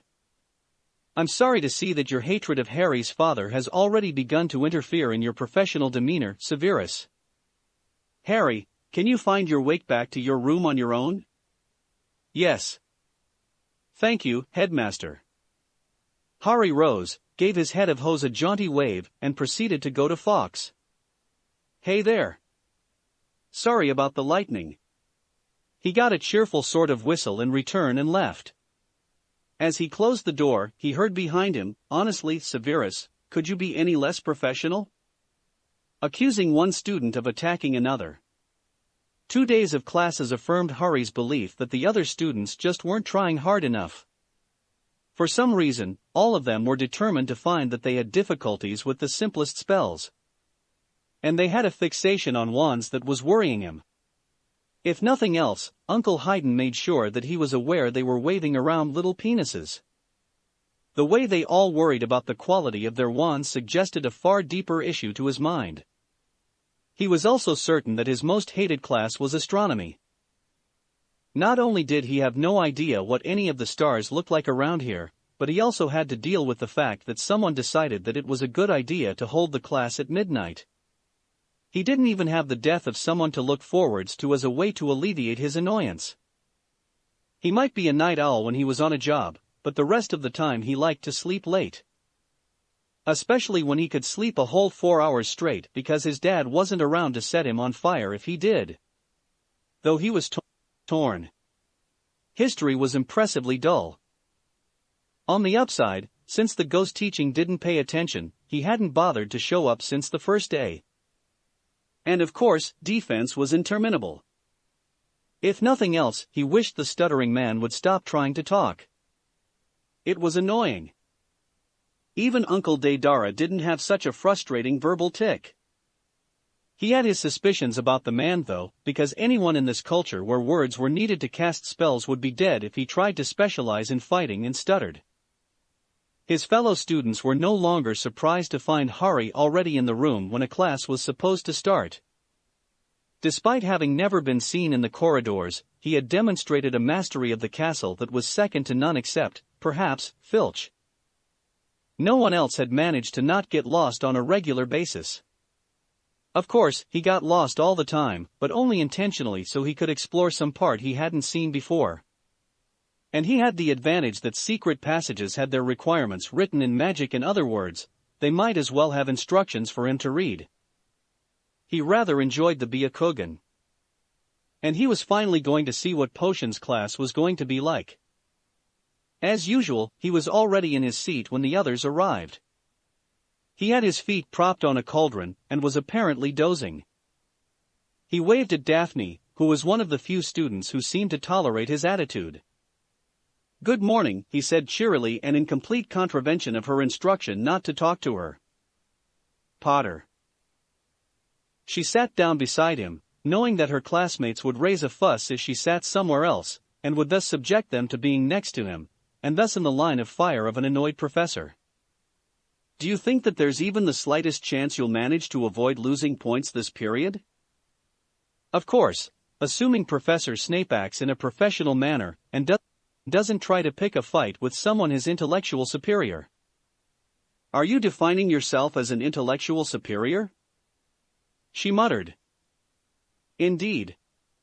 So we're losing points by the bucket then?" She sighed, resigned. "Can a house go into the negatives?" "I don't think so.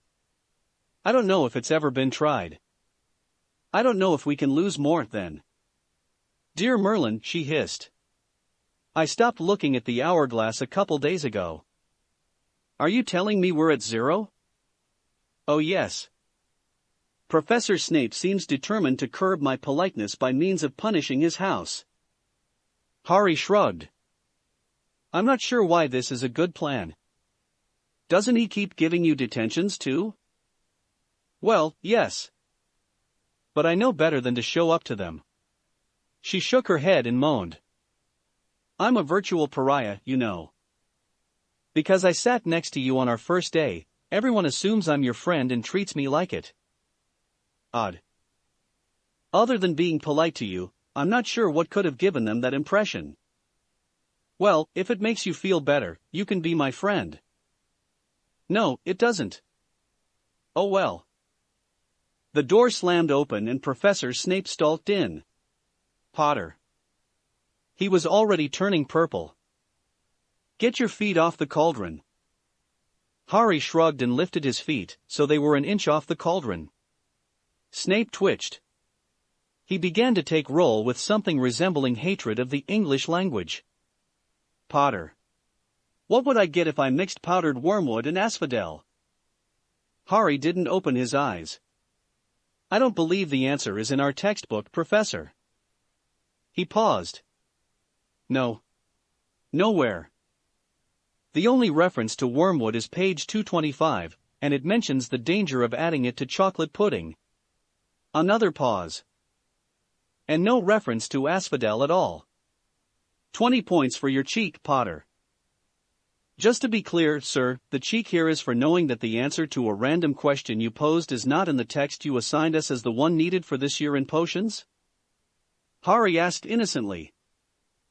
Should I have instead acted dumbfounded because I did not know an answer? I could not have read without looking in advanced texts before my first ever class in a subject. Where would I look for a bezoar? Growled Snape. Ah, that one I think is mentioned in the text. I believe on page 431 it says to buy them from the apothecary. Wrong. No, I'm sure of my citations, sir. Showing your ignorance of magic, Potter. You would look in the belly of a goat. Why would I do that, sir? To find a bezoar. But the text you assigned. What is the difference between monkshood and wolfsbane?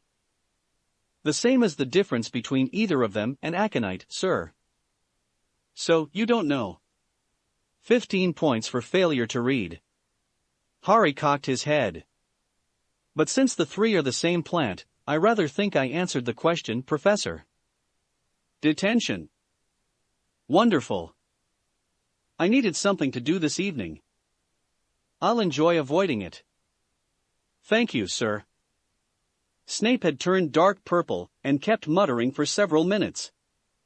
Instructions are on the board. Begin brewing. Harry turned to Daphne. Is this a group exercise? No idea. Well then, I'll work alone so that you might get graded fairly. Harry rose and proceeded to climb onto the backs of Gryffindors and walk from shoulder to head to the cabinet and retrieve ingredients before walking on Slytherins to get back to his desk. He held out a small packet to Daphne. Here. I got extras. She took them with a scowl. 18 minutes into the brewing, Snape came over. Potter. Yes, Professor? Asked Harry as he carefully stirred the potion exactly 1.5 times using his left foot. What are you doing? I'm following the instructions, sir. Snape glared into the cauldron. You're doing it wrong. He declared, looking at a potion that so far was being made perfectly and exactly according to the instructions. If you say so, sir. Harry used his left hand to drop in 3 blue toad eyes. The eyes were blue, not the toads. The mix began to fizz appropriately. His free hand used a spare knife to spear a flying ingredient from the air and set it aside. Snape gulped. That had been a bee stinger which, if it had hit the potion at this stage, would have coated everyone within 10 feet with enough incomplete boil remover to turn each victim into a giant pustule. He was right next to the cauldron. Before he could finish contemplating just how close he had come to being turned into a sphere of pus, Harry flicked the stinger back in the direction it had come. The professor barely had time to turn when he saw the cauldron in front of Mr. Malfoy erupt. He was just thankful that he was more than 10 feet away. Harry had seen the eruption begin and grabbed Daphne as he leapt for the front of the room. I do believe class is going to be dismissed in a moment. There was a boom as the spray hit other cauldrons, which filled the Slytherin half of the room with incomplete and tainted potion. Now would be the moment. He ducked outside, dragging her along. I don't know what will happen if we get hit with that stuff, but I'm betting it's bad. Uncle Sasori always says the worst part of poisons is making them. With that, Harry strolled off, turned a corner and vanished for the rest of the day. When he turned up at dinner, it was to a round of raucous applause from the Gryffindor table. "All hail the great Potter, destroyer of Slytherin!" cried much of the table, led by the red-haired twins. 3 cheers for Potter, followed by 3 loud rounds of cheering.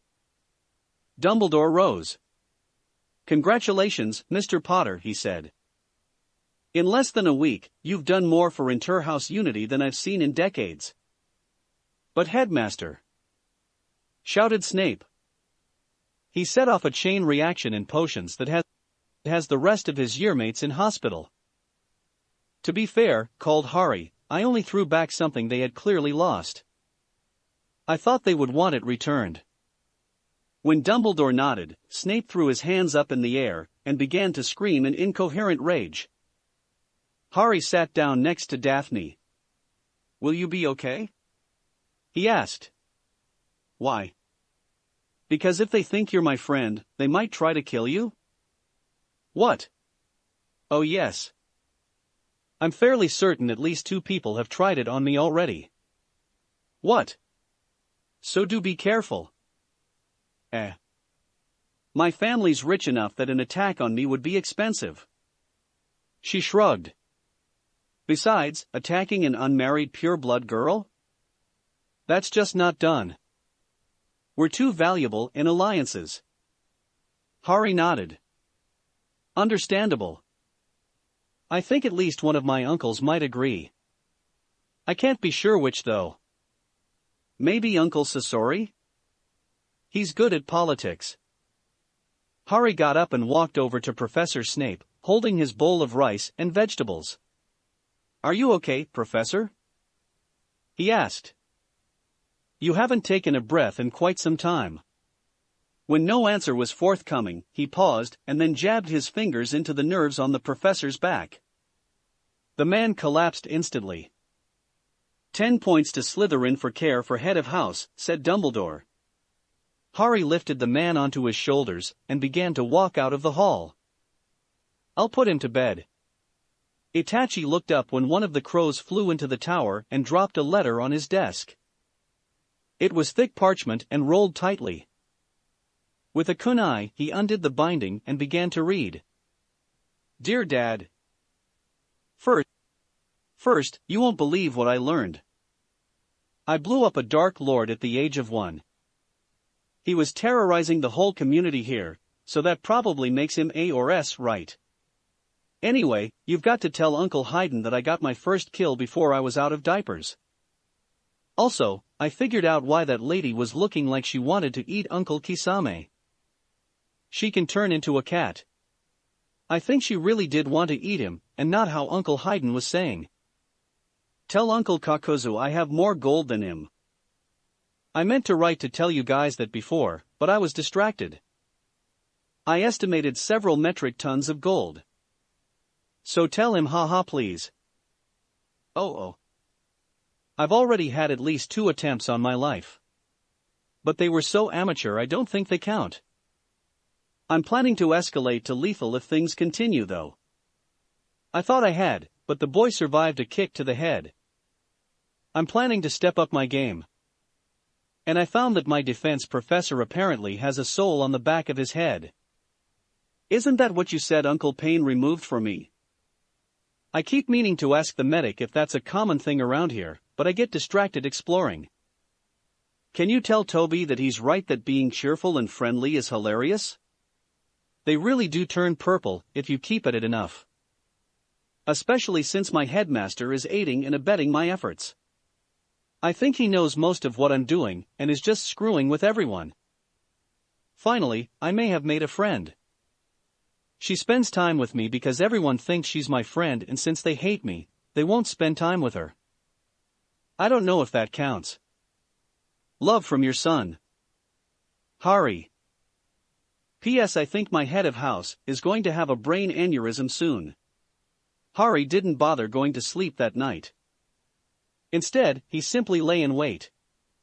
When his door opened, he continued to wait until the barrage of spells stopped. Then he dropped down and gripped the heads of the 2 boys closest to the door, and slammed them into the wall twice, making sure he felt brains splatter. His foot lashed out, catching a third boy under the chin and sending him flying down the hall, skidding on the stone, until he'd left behind a trail of flesh and his skull smacked into the ground, spraying gray matter. Harry's fingers blurred and a dragon of wind formed in the hall, and raced down it into the common room, tearing the 3 remaining attackers into ribbons along the way. He cleaned his hands on the robes of one of the corpses and returned to his room to lie down on his bed and fake sleep. He was unsurprised by door slamming open 2 minutes later. He yawned. "Hello, Professor. Am I late for class?" Dumbledore let Snape continue until he repeated himself twice. "All right, Severus, I think I follow the gist of your point. Harry, my boy, could you shed any light?" "No, sir," replied Harry. "I was sleeping soundly when Professor Snape barged into my room. Again. I'm starting to get worried about his choice to visit a preteen boy early in the morning without warning or consent." Dumbledore nodded and stroked his beard. "A fair concern. Anyway, the corridor was pretty badly damaged. But I'm not sure what that has to do with me." "Also, a good point. Well, Severus? Can you give me something to work with? The boy is hated in the house." Dumbledore made a go-on motion with his hand. "It must have been him." "Why?" Snape paused. As much as he hated this student, he was torn. It would require admitting that he suspected the dead students were planning something nasty. "Oh well. I am guessing that the 6 students now in the school morgue, in a single barrel, no less, were planning to show Mr. Potter the error of his ways. I find it hard to believe Potter's story, given that his bed looked like it had been hit with several blasting hexes. So, just to check, Dumbledore began and Snape just knew this was going to end badly. You're asking me to punish Mr. Potter for a crime we have no evidence he committed on the basis that his motive would be fighting back against students you believe attacked him with lethal intent?" "Well," began Snape. "When you put it that way, Headmaster, it does sound rather bad." "Yes. It does, Severus. But I have 6 families I will need to make notification for. And 2 were 7th years." Snape was nearly wailing. One was the only heir to the Eclotus line. Harry raised a hand. "Do you need me here, professors? Only it's not even 2 in the morning." "Sadly, I think we might." Dumbledore looked at Snape. "In point of fact, Severus, I believe 2 of them were from the Nonsuch family, so there are only 5 notifications to do." "Not helping, Headmaster." Snape sighed. "Potter, go to bed." He looked at the surprised faces. "I can see when it's a losing battle. It's not worth keeping him up when I know he's not getting in trouble. Go to sleep, Potter. And if someone else bothers you, could you please leave them alive?" "Oh. If you can't say yes, please just leave." Harry turned and walked out. From behind him he heard a whine. Chapter 5, Time Flies. Things continued as they had, although somewhat subdued. The deaths of a half-dozen pure-blood scions had a rippling effect in the House of the Cunning. Power vacuums opened and there were viciously fought internecine battles for the positions left vacant. Harry watched them with the detached air of observation Uncle Sasori had taught him. He made note of the most likely candidates and occasionally sabotaged their efforts as he had learned, so that they continued to struggle instead of stabilizing. Sometimes, someone would try to gain an edge with an attack on the target of the boy who lived, but those stopped when those who'd bragged that they'd see the brat doing over vanished completely from the castle. There were no investigations anymore, as there were no bodies. Despite that, Professor Snape made it subtly clear that he knew Harry was involved. "You did it, Potter," but without evidence, he didn't even bother to drag him to Dumbledore. All told, by the end of October, almost an even dozen Slytherins had shuffled off the mortal coil, nearly half that without leaving behind enough to say they were dead. 2 wealthy families were left in quandaries as they found their heirs missing, and could not move to declare new heirs without certainty of the current heir's death. One of those deaths had been carefully selected by Harry to ensure that no one in the house could manage to reclaim control of the snakes. The disappearance of a prefect had caused some concern, but without reason to blame him beyond the fact that his head of house knew it, he was left alone. Perhaps of greater concern to the great and the good, which was to say the rich and the arrogant, was the vanishing of a pair of young women of marriageable age. To the mindset of the pure-blood community, women were not exactly property in the archaic sense any more than men were. But as daughters of their bloodline, it was expected that they would marry to the family's advantage. As such, they were valuable. A good marriage cemented an alliance or linked two houses. The loss, therefore, of two women of good breeding was a terrible blow to their families. Harry had selected them less for that and more for their pending connection to those whose power he saw no reason to allow to grow. Uncle Sasori had been good about teaching him. In less than 2 months, the entire leadership of Slytherin had been rendered impotent. No candidate stood a chance of rallying enough support to take control, and things descended into chaos in which no one could really afford to worry about Harry Potter. No matter how much of a coup it would be to beat him, there were too many other problems of a more immediate nature for the older Slytherins to deal with that. Dumbledore could be seen twinkling merrily at every meal, apparently unaware of the howlers screaming at him. The rest of the staff had taken to wearing earmuffs at mealtimes to deaden the sound a bit. The papers were strangely silent on the matter, apparently taking the view that the students had run off in some sort of excessively complex love shape that Harry had yet to find in any two-dimensional drawing. He wasn't alone. On a completely unrelated note, the Acromantula were eating well. Classes continued as they had for Harry. He continued to excel despite Professor Snape's best efforts.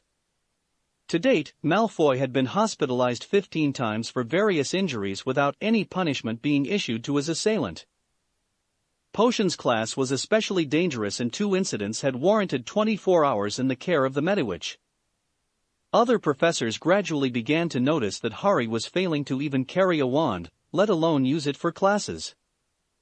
The fact that he seemed to have little difficulty with classwork only frustrated their attempts to understand what was going on.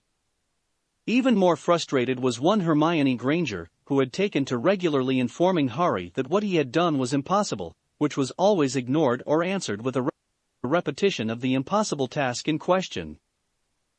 On the other end of the spectrum, Daphne Greengrass found that she was growing worryingly accustomed to Harry Potter's presence in her life, even if he insisted his name was Harry for some reason.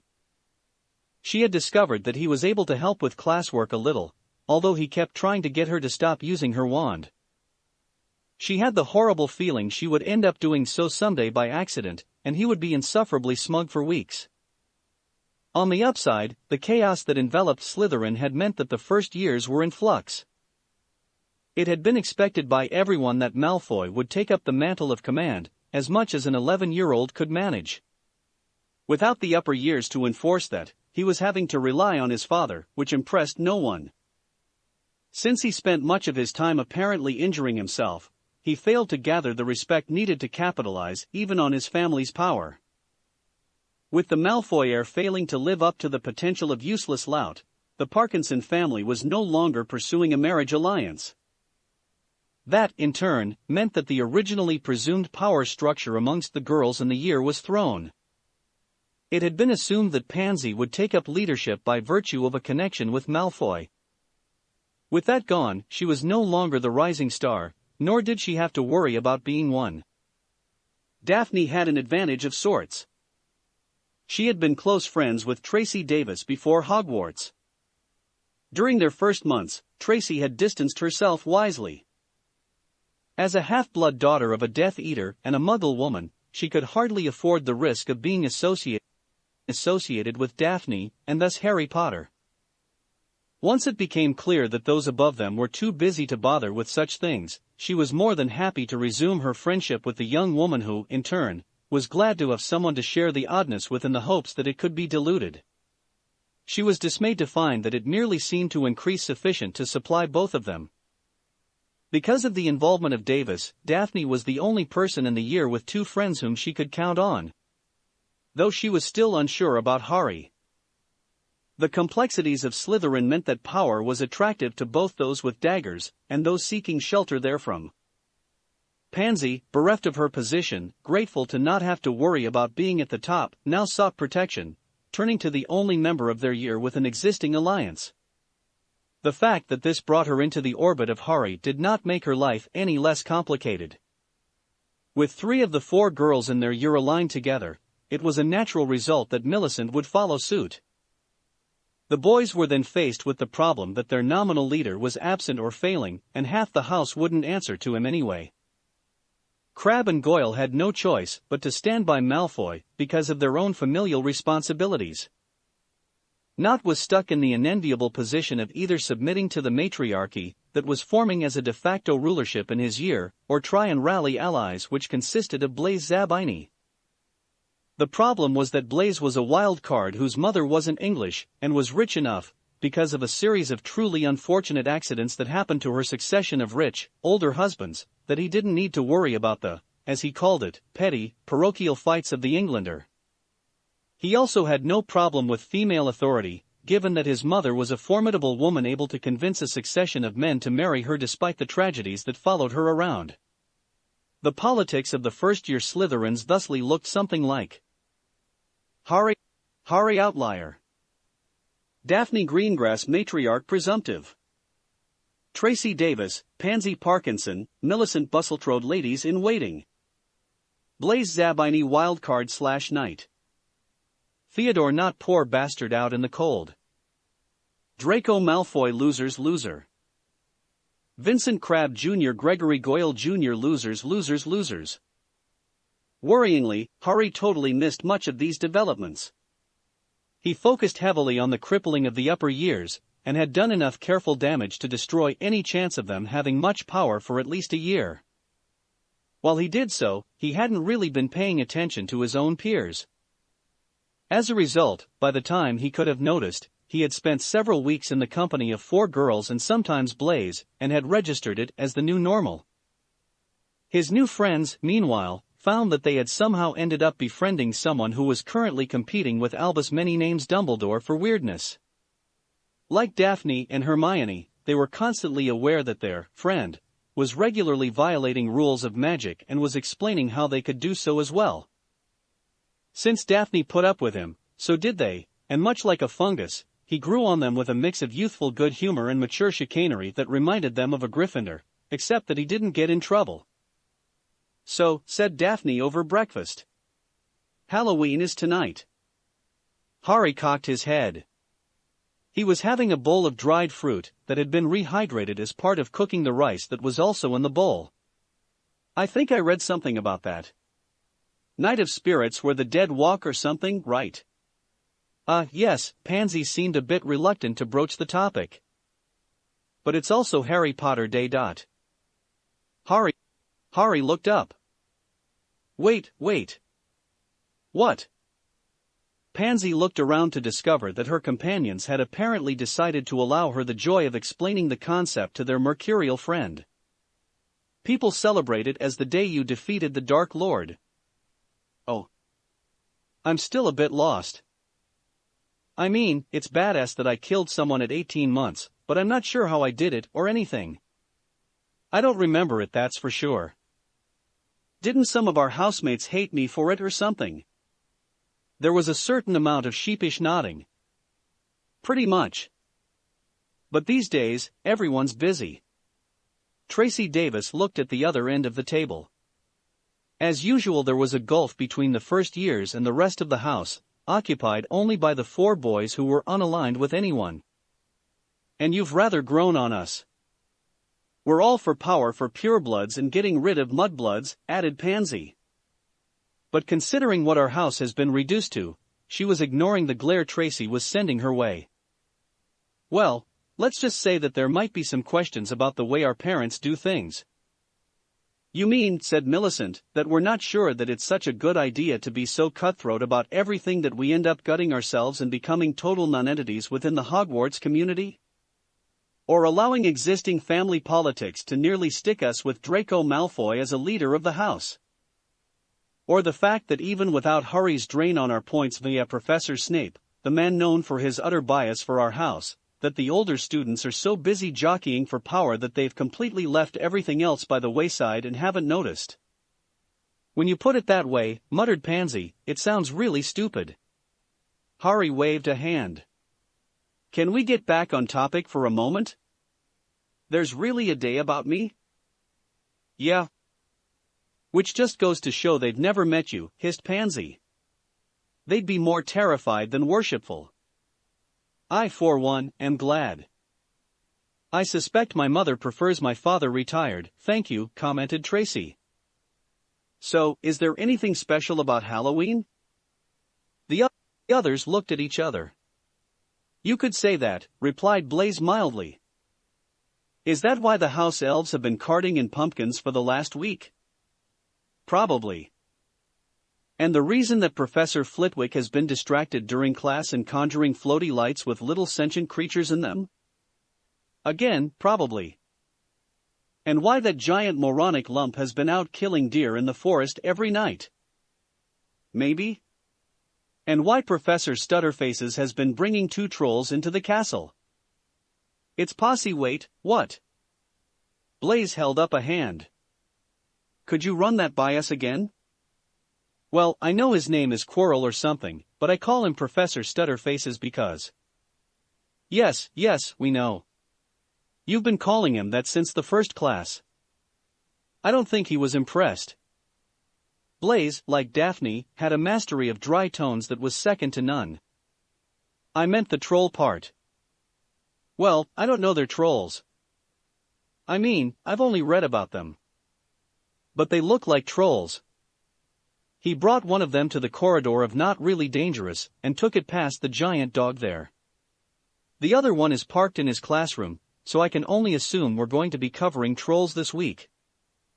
Trolls. Probably. As in plural? Yes. I think I went over that with you. Pansy sighed. It's just more evidence of what our parents have been saying for years, Dumbledore's gone round the twist. Daphne nodded. She was still surprised that she had ended up in the position of power, considering how the year had started, but she was happy to take what she could get. Or, more likely, is up to something. She looked at the surprised faces. The man isn't stupid. Even our parents know that. They always worry what he's planning. Actually, can we back up a moment, interjected Millicent. What was that about a giant dog? Yeah, that's the first thing in the corridor of Not Really at All Dangerous, replied Harry as he finished his bowl of food. It's got 3 heads like Uncle Payne's. Dumbledore has a Cerberus in the school? Grumbled Pansy. I stick by my statement regarding him and twists. Anyway, said Harry. I'll see you guys in class. He rose and walked out the doors. Every time he talks, I feel my life getting a little odder, muttered Pansy. Welcome to my world, said Daphne. Well, class, said Professor Stutterfaces. Today we will be learning about trolls. He waved his wand, and an illusion shimmered and faded, revealing a troll in a cage. He glared at the nearly half his class that failed to react except to cover their noses in disgust. He'd been expecting a jump scare or something from a bunch of 11-year-olds. At least the other half of the class was appropriately shocked. Who can tell me the first thing to do when encountering a troll? Mr. Potter? Kill it. No, Mr. Potter. What? Why not? It's just a big, magically resistant creature. Yes. That's why, Mr. Potter. But Professor, a length of metal moving at speed would kill it, right? I suppose so, yes. So, kill it. But you don't have a... He trailed off as the quill on Harry's desk turned into an iron spike 2 feet long. But most of the class doesn't have projectiles at hand. Harry subsided into offended mumbling as Stutterfaces walked the rest of the class through the steps for dealing with a troll, run, hide, pray. He overruled several suggestions from Harry about various options for accelerated objects and appropriate targets. And stop claiming lightning bolts are a valid option. Fine. Harry rose. Clearly you're not much of a defense teacher if your solution is to tell us to run away from anything. He walked out. He gave you detention, Daphne informed Harry when she sat down beside him for Transfiguration. Between him and Professor Snape, I have a busy schedule of not going to them. So, no points in the hourglass at the end of the day again? Muttered Pansy. It's Harry, replied Tracy, as though it explained everything. It rather did. Will you be trying to pretend to pay attention in class this time? Asked Millicent. Are we still doing Beatles to buttons? Yes. Then no. Harry placed a button on his desk. It turned into a beetle and back. I'm good. Any of you need help? No. Good. He rose and walked out of the room just as Professor McGonagall entered. Good afternoon, Professor. I'm going to do something else. I left the button on the desk for you to examine. She sighed. It was horrifying to learn that in addition to combining the sheer talent of his parents, he had somehow outstripped his father for complete disregard for authority. He did do it, Professor, said Daphne. Yes, yes, she muttered as she walked to the front of the class. I can see Miss Granger's vibrating fury. I'm amazed, said Pansy when they met up with Harry for lunch. Oh? She has to be the strictest professor in the school, and she doesn't even bother taking points off you anymore. None of them do, said Blaise. Only Professor Snape does. I swear it's just a reflex for him. It's probably that I don't really care. It's a cup. He snickered. Seriously. We don't even get it. Just our head of house gets to keep it in his office. Now if we were getting paid, my Uncle Kakuzu was very sure to teach me that someone else getting paid for a job was bad business. I'll catch you at Charms. Probably. Harry was seated at his usual desk, eyes closed and feet up when they came in. He was also being orbited by several quills and a pair of books. And a most displeased Mrs. Norris. We're doing levitation today, he explained when they sat near him. So, I gathered, replied Blaise. But you seem to be moving them horizontally as well. Well, yes. Up and down was boring. That isn't supposed to be how one measures magic. Harry shrugged. Then it shouldn't be dull. Well done, Mr. Potter. Professor Flitwick was applauding even before he entered the room. He just took it for granted that Harry was going to have done the task before class began. Note how Mr. Potter has adapted to move multiple objects in different vectors. Though I ask that you please not try on living things without practice, class. Incorrect casting of the spell might levitate only part of the subject, such as the heart. Hermione Granger was livid. Harry ignored this on the grounds that as far as he could tell, Hermione Granger was always livid. Something about magic seemed to bother her. I'll bite, said Millicent. How do you move multiple objects at once? Want to? Harry shrugged. I mean, you have to be able to concentrate on them, but that's about it. If you poke that feather with your wand any harder, Blaise, you're going to move it with a piece of wood instead of magic. Blaise shook his head. The group that found itself spending time with Harry had gotten used to the fact that he just knew things that he couldn't possibly know. Such as seeing without open eyes. Really? You should stop using the wand. It'll be easier to do multiple targets when you don't think you need to point at them. But that's how the book says to do it. Snapped Hermione from across the room. And therefore, the book is wrong. Or just lying to impressionable girls. Maybe it was written by a pervert? Hermione's hiss of breath was almost enough to make him smile. But you must have a dirty mind to have come to that conclusion, Miss Granger. In a young girl like yourself, it's a shocking thing. Do your parents know of your deviance? The other Slytherins were snorting back laughter. Even Tracy, who had nothing invested in pure blood politics, found it funny when Granger flipped out. Anyway, continued Hari. Regardless of your personal flaws, the fact remains that you have to choose between a book and your lying eyes. Between you, me, and the whole class, I know you'll choose your precious books over reality. Just go jump off the astronomy tower, the red-headed buffoon advised Hermione after class. Seriously. No one likes you here. Go die. What a nice guy, Daphne muttered as Hermione ran by, sobbing. Hari was about to take a bite of barbecued chicken, sans deep frying, when Professor Stutterfaces released the troll. How odd. What's odd? Asked Tracy. Professor Stutterfaces just released the troll from class. Makes sense if he's done with it. On the second floor? What? Yeah. He's got it charging and mad now, and has broken off. He's strolling to the Great Hall, if I had to guess. He's going to need a new classroom though, since it's doing a real number in there. If we asked you how you know, prompted Blaze. I'd lie. He's making good time. That secret passage between the second floor and the entrance hall is useful. What passageway? And now he's musing himself up and... The doors swung open. Professor Stutterfaces stumbled into the room, disheveled, and collapsed. Troll. Troll in the dungeon. He took a breath. Thought you ought to know. Then his face hit the floor. Chapter, Omake 1. Around the time of the Slytherin reorganization.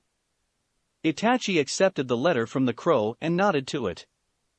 He silently regarded the roll of parchment, considering if his son would have decided to trap it. The room was silent. Normally, Itachi in a silent room would not be worth mentioning, but given the rest of the Akatsuki were also in the room, sitting at a table and discussing plans. Pain cleared his throat. Itachi, if you would care to share with the class? Itachi looked up. Hari sent me a letter. In the middle of a full meeting, noted Conan. Apparently. Well. Prompted Pain. I was contemplating whether my son would have included any surprises. Let me help with that. Kakuzu scooped the parchment from Itachi's hand and gave it to Haydn. Open it. What? Haydn snapped. You think Hari stuck something nasty in there and so you want me to get hit by it? Yes. You're a bastard, you know, Haydn said as he undid the wax and string closing the roll. Huh. He looked down at the unfurling bundle. I guess he was engulfed in a fireball. Kakuzu was busy snickering as Itachi grabbed the letter before it could burn with the crazed cultist, and Kisame slammed the man into the wall with a water jutsu. Sorry, he said, laughing. I guess I overdid it. Pain sighed and turned to Conan. And this is why we don't have full meetings in person. What does Hari say? Asked the blue-haired woman. Itachi skimmed the writing. It was definitely his son's and had all the proper signs to show it wasn't under duress, and even the one that they'd post-hypnotically implanted to make sure of mental control. So he was paranoid. He was also alive and liked his son to stay that way too. His face, normally expressionless, somehow shut down anyway. HN. That's not an answer. Itachi turned to Kakuzu. I shall get the easiest part out of the way first. Ha ha dot. Kakuzu blinked. What? My son asked me to tell you that. Kisame poked Itachi's shoulder. Gonna need a little more there. He said that it was because he has several metric tons of pure gold. Kakuzu's eye twitched. If you weren't going to seal me into that jar of yours, I would seriously consider killing your son, Itachi. He dodged the fireball that flew across the table. Warning acknowledged. Indeed. Itachi looked over at where a soaked, charred Haydn was working his way back to the table by dragging himself. It appeared that the burns had done damage to his nerves, and so it might be a while before he was back on his feet. My son also wished me to convey that he got his first kill when he was an infant. He glanced down at the page again. He estimates that it was an A or S ranked ninja involved in a countrywide guerrilla campaign. What the fuck? Snarled the struggling immortal. That is so not fair. I call bullshit. Leader-sama, continued Itachi. When you next see Toby, please inform him that my son has decided that his method of being polite is highly amusing. Heaven help us all, muttered Kisame. Also, Leader-sama, he mentions that his defense instructor has something that he thinks might be a soul attached to the back of his head. He inquires if that was what you encountered when he was young. Pain blinked a few times. Yes. That's not supposed to be possible. He paused. Leave it to your son to find a second example of it then. He paused a second time. You should probably tell him to look into that. It could be bad. Itachi sighed and closed his eyes a moment. My son says he keeps meaning to and gets distracted. Dear gods, muttered Kakuzu. It really is another Toby. We're going to go insane, yeah? Deidara muttered. Indeed. Sasori looked at his annoying partner. Though I am unsure that some of us are able to still go insane. What are you implying, yeah? Hissed the blonde. Kisame, Itachi went on, apparently the woman who kept looking at you really did wish to eat you. She transforms herself into a cat. No wonder Samahata kept telling me to hit her. And my son says he made a friend. Yeah? Kisame raised an eyebrow. Actually, he says that she spends time with him because people think they are friends, and since they hate him, they won't spend time with her. Close enough. Itachi sighed again. Not really. Hey, it's more than I had. Because, said Kakuzu, you're a fish freak and a violent maniac? Probably. That's it for this reading. Hit like and subscribe for a free ticket pass going to the different worlds of anime fanfictions. Looking forward to having you on board again.